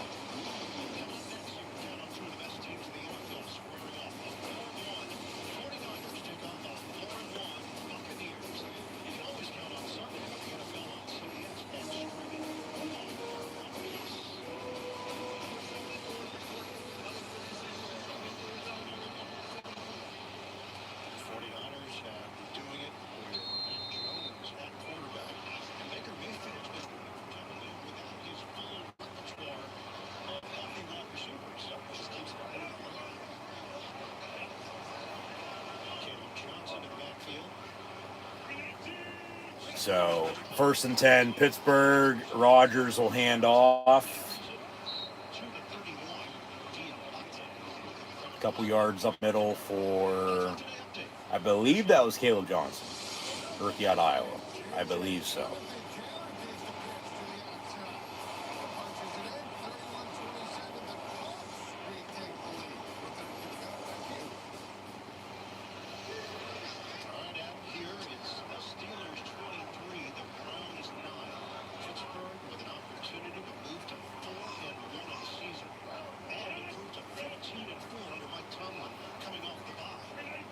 Rodgers up under center, Washington in motion. They'll toss Kenneth Gainwell, and he's going to lose a yard. So 3rd and 8 now coming up.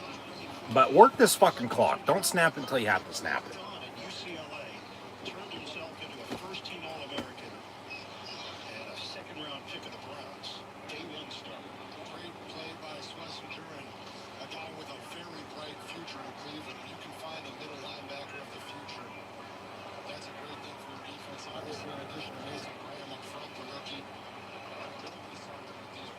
Third and 8 from the 30.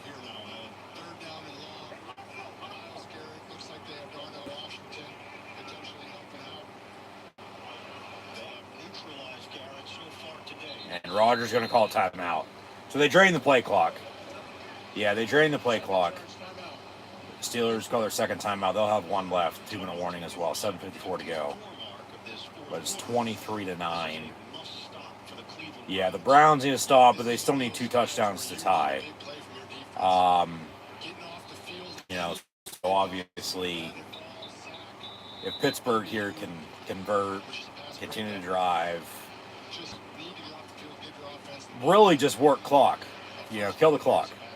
Just drain it as much as you can. If you're not going to score, then okay, so be it. At least you did that. But if you can continue to drive and you get 1st, 2nd, 3rd down and then a 1st down and just really move the football, whether that's run here, pass, however they draw it up. 3rd and 8, they got to convert here first. Need 38-yard line. Empty set, 5 wide. I'm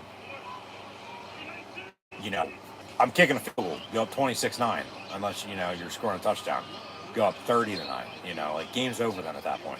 But hey, even with that pass complete, didn't get the 1st down. He stayed in bounds, so the clock's going to wind. It's going to continue to roll. Cleveland with 3 timeout, 2-minute warning. They get the stop right now. But so the Steeler defense obviously going to need a stop. But they still need 2 touchdowns in 7 minutes and 20 seconds. Just to tie. Pittsburgh punts from the 16 on the punt return. And a couple missed tackles. But then Cole Holcomb pushes him out of bounds. So 1st and 10 with 7:05 to go for the Browns. And now I feel like it'd be time for Oh Mama and play some Renegade if they haven't done so already. So wave those terrible towels, Steeler Nation. And here we go, Steelers. Here we go. But, yeah. Got to get a stop on defense here.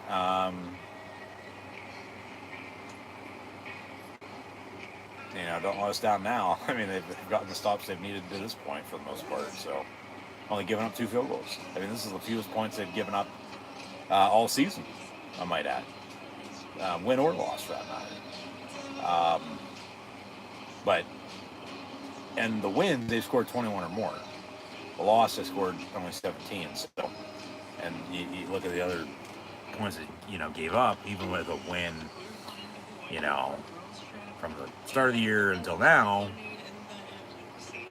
it's the 3 wins have been one fucking score. You win by 2, you win by 7, and you win by 3. So it'd be nice to win by more than a fucking touchdown. They're up 2 scores here. And only giving up single digits on, those 3 field goals. So, 23-9. They need 2 touchdowns though, the Browns do to tie.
And oh mama.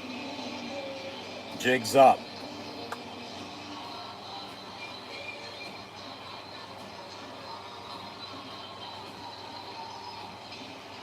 Hangman's coming for Dylan Gabriel and the Cleveland Browns. Come on, defense. Let's get a fucking stop.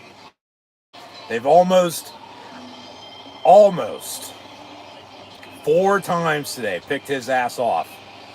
Maybe 5 will be the charm. And Renegade strikes again. Yeah.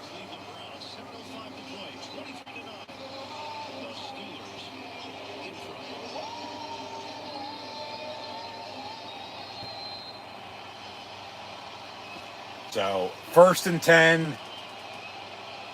Browns from the 30. And defense needs to stop, even though they're up 2 scores.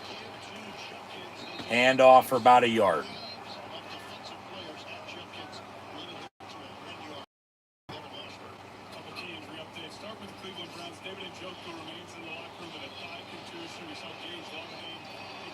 Rams are going to beat the Ravens 17-3. Bengals play at 4 o'clock. Obviously, the Steelers are up 23-9 on the Browns.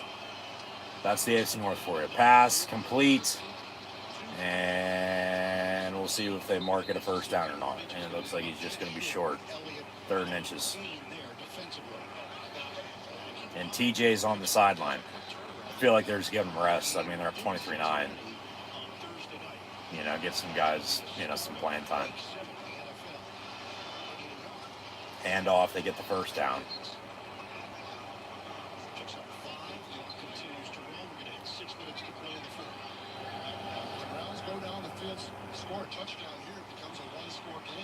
Yep, that's what I said. They need to stop.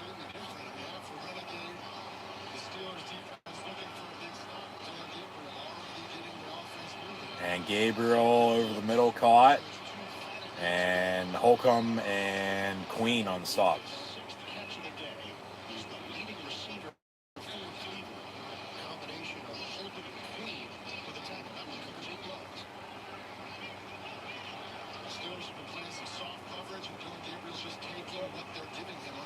Gabriel looking throw again, and Herbig again on the sack.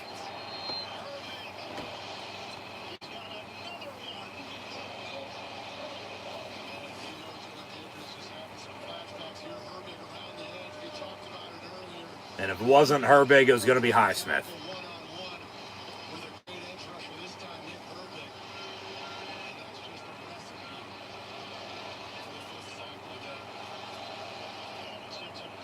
Third and 8 from the 46. Gabriel, that's a hold on 55. But then Ramsey chases his ass down and gets the sack. And it's 4th and a mile. And Ramsey comes up with a face mask full of dirt after the sack. 4th and 12 in the 4-1-2. And the Steelers are up 23-9. One more stop, ball game. Even though there's still a couple more minutes left. Ramsey with another sack. Is that 6 on the game today for the Steeler defense? Yeah, 6 sacks against the Browns today. Come on, defense.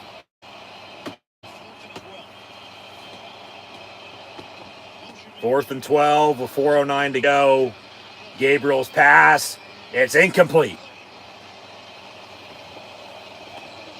So turnover on downs, 1st and 10. Steelers. Run the ball, work clock, get out healthy, and get out with a win.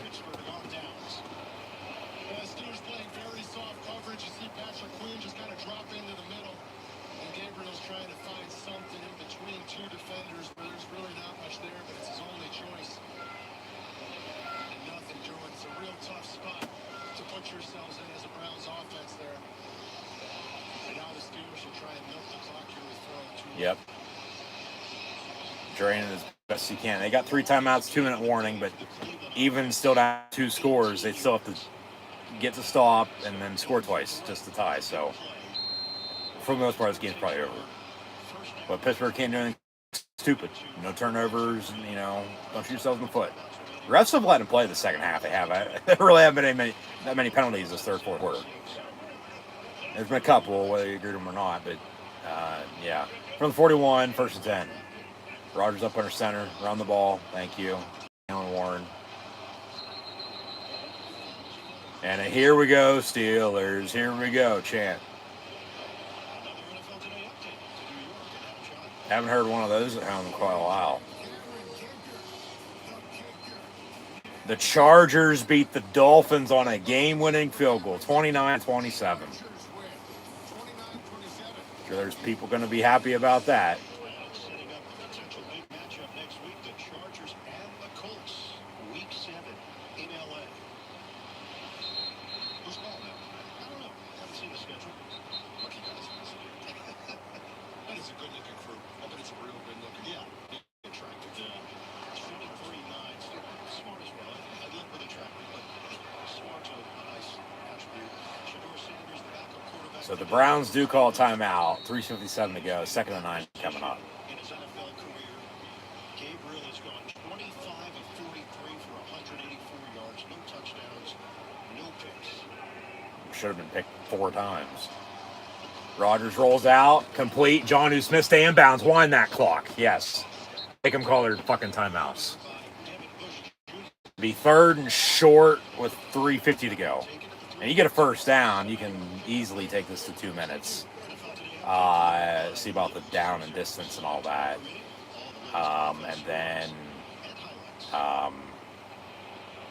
you know, I mean, maybe end up kicking it just because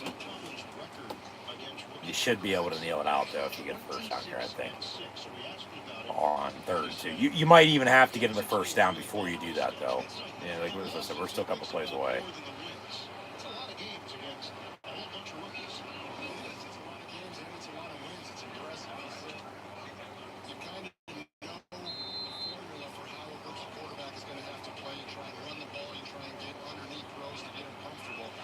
So 3rd and 2.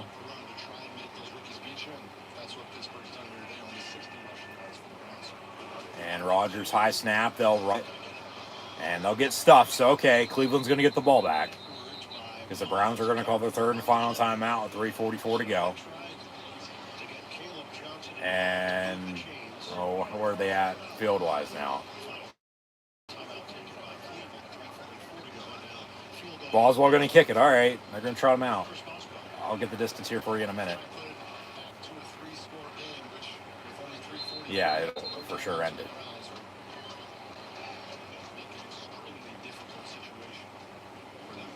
As I said, you might have to kick it. We'll see. Here they are. Yeah, Boswell 3 of 3 today. Long of 50. This will be from 54, they say, from the right hash.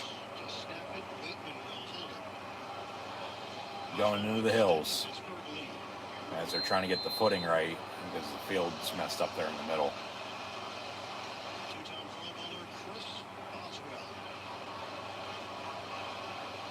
Boswell from 54 to make it 26-9. Snap, hold, kick is blocked. It was tipped.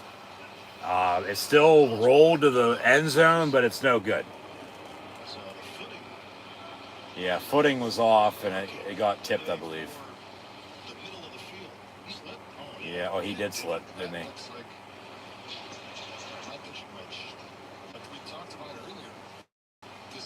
Yeah, his plant foot slipped.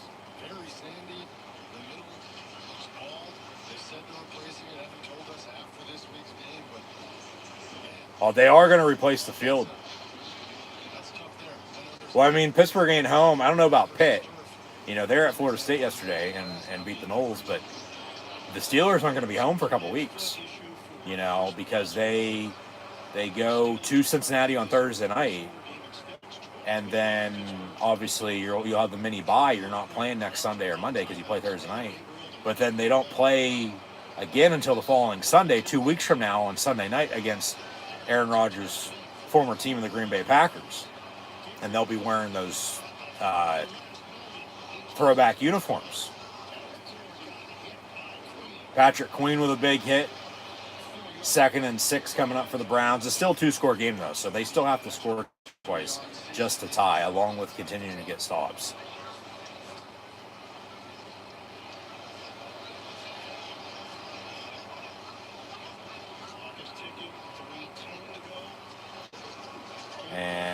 Gabriel looking to throw again, dumps it off, cuts, spins, and he's still short. Third and about a yard with 3 minutes to go. They have no timeouts either, so the clock's ticking unless they get out of bounds. And Peppers is hurt. Couldn't get up. Got a bunch of injuries here today. You mentioned it. Pittsburgh on the short week playing Thursday night. At Cincinnati.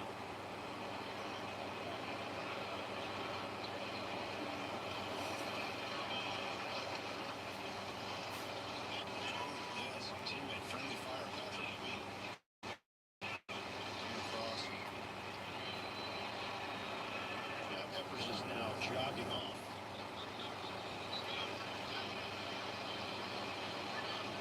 Looked like he was pointed towards his neck area, trying to work through that. Gabriel, 193 yards through the air. Judkins has been held in check. Rogers with a couple of touchdowns. Metcalf, a big day. He's been matched up quite a bit with Tyson Campbell, who So third and a yard. this week for Jacksonville, late in the week, mind you. 2:40 to go. Handoff and a first down run for the Browns. There's been a whole lot of The 41. Benton and Patrick Queen combined to bring him down. It's a 5-yard pickup. Now to 2:26 and counting, remaining in regulation.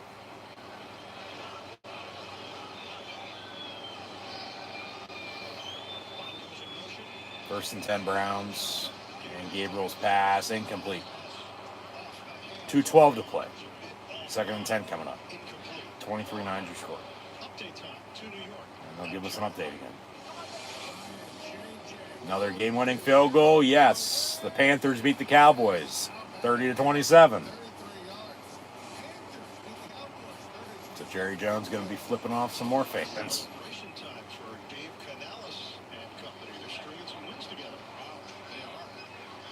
Remember, they took it to the Falcons a few weeks ago, 30-0. Second and 10. Ford stays in there. Second down and 10 for Cleveland. 2:12 on the clock. Gabriel gets sacked, and actually, no, he gets rid of it. Got rid of it, but Ball's loose. They say incomplete after Pittsburgh picks it up. threw the whistle. Peppers is back out there.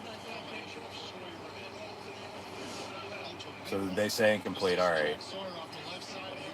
Third down He's there deep at the outside linebacker. and 10. 2:07 to go. You get a stop here and get under 2 minutes, get the ball back. You just need it out. Game's over. You know. And this game's the only game still on at 1 o'clock. The Rams beat the Ravens 17-3. The Colts beat the Cards 31-27. The Panthers won a game-winning field goal at home against the Cowboys 30-27. The Chargers won a game-winning field goal at the Dolphins 29-27. Seahawks beat the Jags 20-12. 25-19 final for New England at the New Orleans Saints. So, I mean, as Pittsburgh jumps off sides, penalties decline. First down Cleveland with 2 minutes to go. It is a 2-minute warning. It's 23-9 Cleveland ball. But yeah, jigs up, loses out. Yeah, Cleveland's going to lose to the Pittsburgh Steelers on the road once again for the 22nd consecutive time. They will meet also later on this year in Cleveland. They play twice a year, just like Pittsburgh plays Cincinnati and Baltimore also twice a year in the AFC North. That's just how the divisional matchups work. But today was the Steelers' first, North game. From the Jet game, the Seahawk game, the Patriot game, and then the Viking game in Ireland, and then the bye week. Here we are, and back home, and they're still looking for the first home win this season. Even though the Ireland game was technically a home game against the Vikings, but it was in Ireland, not in Pittsburgh. They're home away from home, if you will. They're going to get to 4-1. Yeah, they're going to win at home for the first time since last year. It was right before Christmas last year when they also beat the Browns on my dad. Because then they lost those, 5 in a row and, lost in the playoffs and the season was over. You got 2 minutes to go, 23-9 your score. Browns still need 2 touchdowns to tie. They don't have any timeouts. But as I was saying, a lot of close games here at 1 o'clock. For the most part of them, a couple. It's the last 1 o'clock game on, so this is bonus coverage for anybody that had a CBS game at 1 o'clock that wasn't this game. Let alone if you're on Fox at 1 o'clock, you're switching this on because the 4 o'clock games, really haven't kicked off just yet. It's a little out before, but whether it's 4 or 5, 4:25 kick, yeah. Steelers going to end up winning here, but game ain't over just yet. But running the ball well again. Second game. Rodgers a couple passing touchdowns, and that's going to be the difference. At the end of it. Because they have 3 field goals apiece, but Pittsburgh's going to win by 14 because of a passing touchdown to Connor Hayward and a passing touchdown to DK Metcalf. Boswell missed that 54-yarder flip. But, Pittsburgh with Heinz Field, the fields at times always had these issues. And they fixed it, I guess they just said they're putting new turf in sometime soon. I don't know officially when, but yeah, there's a Ferris wheel over the river. Some sort of festival going on, it looks like. But from the 18-yard line with 2 minutes to go here, 1st and 10 for Cleveland Browns. Gabriel, far side, incomplete, 10 for Jerry Jeudy. A win's a win at the end of the day. An overall team win for sure. You're almost getting turnovers, but no cigar. Still a minute 55 here to go. We'll see if the defense gets one or not. They had a good punt return. Got called back for penalties. Penalties killed them at times. But then you have the 3 field goals, almost 4, but then Rodgers 2 passing touchdowns, is the difference. So they're coming together. They're starting to get in a groove and gel for sure. From the 18, 2nd and 10 Cleveland. I think I was going to say something else. Maybe not. I don't know. Over the middle, it's caught. Tackle right away. 3rd down. Yeah, this is the last 1 o'clock game on. Titans-Raiders just kicked off at 4 o'clock. And then the 49ers, Bucks, and the Bengals, Packers also kick off here in about a half hour or so. And then you'll have Sunday Night Football. And then the doubleheader Monday Night Football next week, or tomorrow, excuse me. But to kick off next week, the Steelers will be at the Bengals on Thursday Night Football. So be sure to tune back in live right here on YouTube then, as I'll have live play watch along reactions live right here on YouTube. So an injury timeout here, 3rd and 6 coming up for the Browns, minute 34.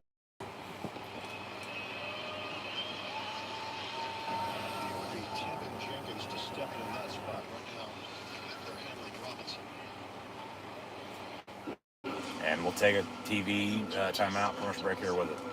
So we'll get back to action shortly. And then we'll wrap up here with quick post game and sign off, and that'll be due. That'll be it. That'll do it. So, yeah.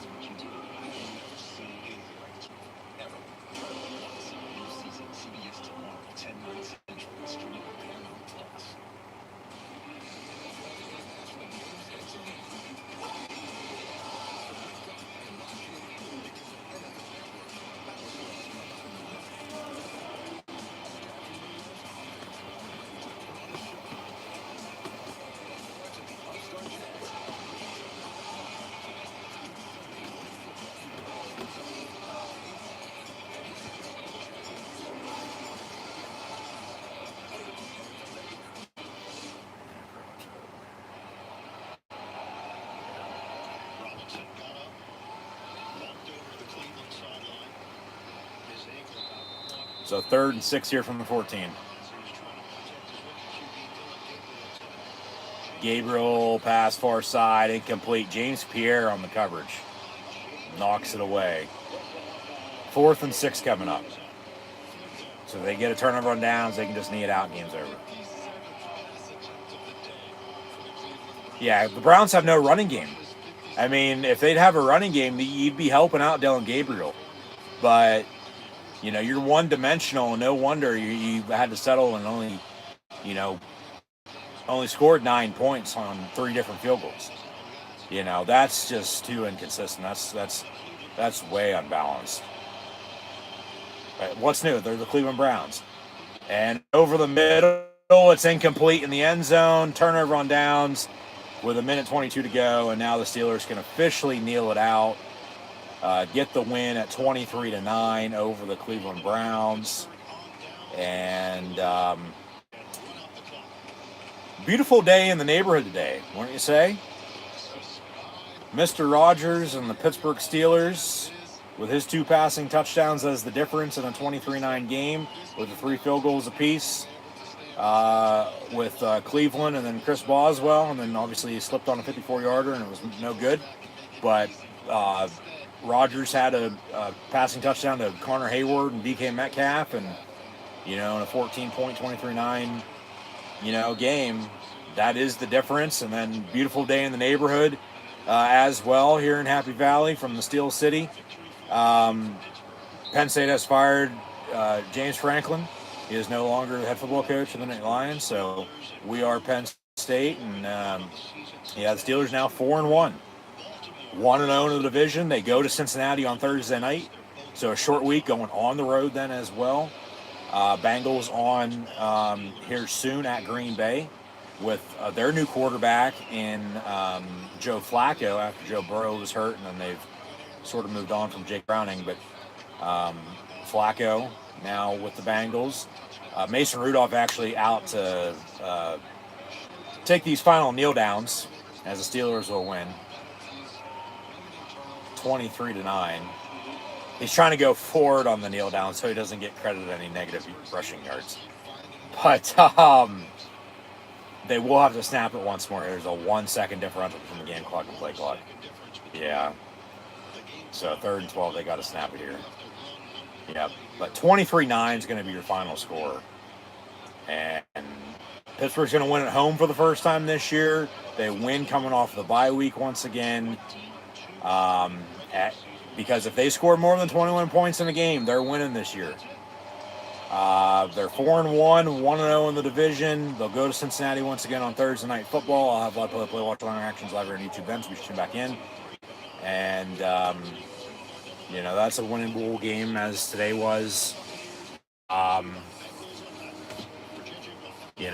Obviously we'll see what happens. That's why they play the game. Ain't decided on paper, decided on the field, but Pittsburgh in a damn good position right now. I get it's mid-October, but a damn position sitting at 4-1. Only lost to Seattle, which is out of just not division but conference from the AFC to the NFC. So, they're 4-1. Beat the Vikings in Ireland as they are playing the NFC North. That Seahawks game was one of the extra add-ins. But their other one in the AFC. Against the Jets and the Patriots, both on the road. So they still, get the Bills and the Dolphins at home later on this year, around Thanksgiving and Christmas. And then obviously you beat the Browns at home here today, get your first home win of the season, but first home win since you last beat the Browns at home right before Christmas last year. But then now you're 1-0 in the division. And they, have their issues, just like Cleveland and Baltimore. Baltimore lost again today, and Cleveland lost because they lost to Pittsburgh. Bengals, coming up at Green Bay. Who knows what that outcome's going to be. And then, Pittsburgh getting healthy, still winning. And, like I said, they go to Cincinnati on Thursday night, so they potentially could be either 1-1 or 2-0 in the AFC North, sitting in a damn good spot because of what else is going on in the division and what you're doing. And then you got a mini bye. You're off next Sunday and Monday, but then you play the following Sunday, but on Sunday night, so you get a little extra rest, on top of it. And you host the Green Bay Packers. And Rodgers already 1-0 against one of his 2 former teams to kick off the season, the Jets. Now they get the Packers at home. So, they're wearing throwbacks for that game. They host the Colts then the next week. early November, which, you know, the way they've been playing, that ain't gonna be an easy game. And then they go to the Chargers on a Sunday night after that. So, like, schedule ain't gonna get any easier. They'll get through it, but what I'm getting at is, though, if they just keep doing what they're doing, they're gonna be A-okay, they'll be fine. You know, potentially in position, you know, for just not a playoff spot, but potentially winning the AFC North and you're hosting a playoff game. But like I said earlier, it's also, you know, mid-October. It's a long season, a lot of football to be played. You know, you still have all the other divisional games to play. They'll go to Cleveland in between Christmas and New Year's. They'll go to Cincinnati this Thursday. They'll host Cincinnati later on this year, and then they play Baltimore, you know, twice down the stretch, and actually host the Ravens in Week 18. And the playoffs don't start until mid-January, so a lot of football to be played. So I don't want to get too far out of ourselves, but if they keep doing what they're doing, they're going to be fine. And it's just not because they're winning, but it's also because the other teams in the division are right now not so good. And who knows if they will get any better from now until then. Maybe, maybe not. I don't know. You know, nobody knows. I mean, you can only wish, obviously, if you're, you know, a fan of, you know, those teams, as I'm a, you know, blue and white Penn State fan and a black and gold Pittsburgh Steelers fan. We are, and here we go, Steelers. But yeah, just big win, especially coming off the bye, and you win at home. You're not going to be home for another couple weeks, like I said. Short week going on the road, and then a mini bye. And the Packers, you know, are damn good. Coming up here next on CBS hosting the Bengals, who the Steelers play. So, I mean, truly, you want to watch this game because these are the next two Steeler opponents. You know, and then, like I said, the schedule ain't going to get any easier after that either. So that's why they play a game now. It's not on paper, it's on the field. They obviously, yeah, just got to keep doing them. You know, it was an overall team win, I thought, today. You know, they found a running game again. Thank God they're able to run the football for the most part. Whoever from stats here in a minute. You know, Rodgers, his 2 touchdowns ended up being the difference. You know, Boswell could have had another field goal on top of it to make it a 3-score win. It's a 2-score win, 1-score win, or 4-1, doesn't matter. I mean, it does feel good to win, you know, than more than the 2, 7, and 3 that they have already won, you know, by so far this season. So, yeah. And the defense, 6 sacks, 8 sacks, almost 4 picks. You know, didn't give him a touchdown. You know, forced 3 field goals. They made them all, as did Boswell. But then he missed the 54-yarder, so he ended up being 3 of 4. That punt return, you know, in special teams in the return game was big, but then it got called back because of the penalty. So they, you know, looked pretty damn good today. You know, whether that's because they look damn good and the Browns suck that bad or what, I don't know. But they're in a good spot if they can just keep inching towards, you know, finding ways to win. That's what matters. Keep chopping, 1-0. You know what I mean? So we shall see. But overall stats now, 23-9 is your final score. Steelers beat the Browns. Dylan Gabriel, rookie from UCF, Oklahoma, and Oregon, finished 29 of 52 for 221 yards, was sacked 6 times. Browns have no running game, 17 carries for 65 yards rushing. Judkins, 12 of 36, Ford, 2 of 17, and Sampson, 3 of 12. Harold Fannin Jr., the tight end, 7 catches, 81 yards. Jerry Jeudy, 5 of 43. David Njoku, 3 of 28. They were 3 of 3 on their field goals. Steelers on the flip side. Aaron Rodgers and the neighborhood Pittsburgh Steelers He was 21 of 30, 235 yards passing, and 2 touchdowns. Was not sacked. They had 28 total carries for 100 total yards rushing today. 11 for 52 for Jalen Warren. Kenneth Gainwell, 6 of 22. Caleb Johnson, 6 of 15. So, I mean, there's obviously a ton of room to improve there, no doubt about it. But they got all 3 of them involved, and they got,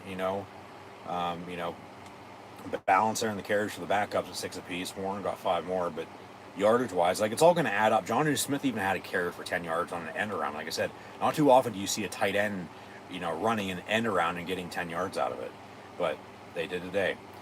DK Metcalf with the team in receiving had another touchdown as well. He's had a touchdown every game other than the opener. 4 catches, 95 yards, and the score, Darnell Washington, the tight ends had a big game today. They finally went to them. If only they could run the ball better, run the screen game as well, get Pat Freiermuth the ball a little bit more also at tight end. But then you have Jonnu Smith, you have Darnell Washington, still need somebody to step up at wide receiver behind DK Metcalf. Darnell Washington, 3 catches, 62 yards. Jonnu Smith, 3 of 18. Gainwell, 6 catches, 14 yards. Hayward had a 12-yard touchdown. Roman Wilson had a catch for 12 yards. Freiermuth, 1 of 11. Jalen Warren had 2 catches, 11 yards. Deshaun Elliott had 12 total tackles on defense. Patrick Queen with 9. They had 6 sacks. 2 by Jalen Ramsey, 2 by Nick Herbig. Derek Harmon had 1. And then Highsmith and Watt had a half a sack apiece. And Boswell, 11 total points in a 14-point win. With a long of 50, missed from 54 because he slipped and fell down because of field conditions to potentially go 26-9, but 23-9 is still your final score. So he's still arguably one of the best, if not the best kicker in the NFL anyways. So we'll have to remember he missed from 54 because of the field. It wasn't because it was blocked or, it wasn't good. He slipped and fell. So just overall stats as the season progresses and moves along, okay, he's whatever of whatever missed from 54. Well, that's that kick. Browns did have more first downs than the Steelers at 20-19. They're 6 of 17 on third down. Steelers were 5 of 13. The Browns ran 75 total plays compared to the Steelers' 58. Pittsburgh did have over 300 total yards. 235 passing and 100 rushing for 335 total. Cleveland 183 and 65 for 248 total. They both had 9 total drives. 16 penalties. Come on, refs. 6 for 44 and 10 for 59 against the Steelers. And then, Cleveland did cut the time possession battle, but Pittsburgh still ended up winning that 31-52 to 28-08. Because that's what I was saying. If Pittsburgh can, when they were getting the lead, 3-6, nothing, 9-0 at 2 scores. If you continue to run the football, work clock, get this game into the second half, score some more, you'll be fine. And then that's exactly what, happened for the most part, because on top of that, they didn't even give up a touchdown today. They forced 3 field goals. Cleveland good on all 3, so that's their 9 points. And that's the thing, the difference in this game. Boswell's missed kick, okay, yeah, that's that, but that's on top of the 23 to make it 26-9. So like I said, it doesn't really matter. It'd been nice to have, but we don't, so it is what it is. But Pittsburgh with Cleveland's 3 field goals also had 3 field goals, and then so it's Rodgers' 2 passing touchdowns as a difference. Now, obviously, if he didn't have that 54-yard kick that Boswell missed would really be coming into play, because then you'd be looking at 12-9. But 23-9 is your final score, and the Steelers defeat the Cleveland Browns here today. And like I said, they'll meet later on this season in between Christmas and New Year's. But in the meantime, the Browns will host the Dolphins next week, and then the Steelers will be at Cincinnati on a short week this upcoming Thursday night. And I'll have live play watch along reactions live here on YouTube then, so be sure to tune back in. But thanks in the meantime for tuning in. today and this weekend for college football and NFL live play-by-play. Watch longer actions with myself, your host, Encyclopedia Sports, go and Luke 96. Live right here on YouTube, but yeah, that'll do it for myself, your host, Encyclopedia Sports, go and Luke 96. Live right here on YouTube today. Once again, thanks for tuning in and watching. But a beautiful day in the neighborhood as the Pittsburgh Steelers defeat the Cleveland Browns, and Penn State has fired James Franklin, as he is no longer the head football coach of the blue and white Penn State Lions. Here we go, Steelers. Here we go. We are Penn State, and I'll see everybody next weekend for more college football, Penn State, and NFL Pittsburgh Steelers live play-by-play watch-along reactions live right here on YouTube.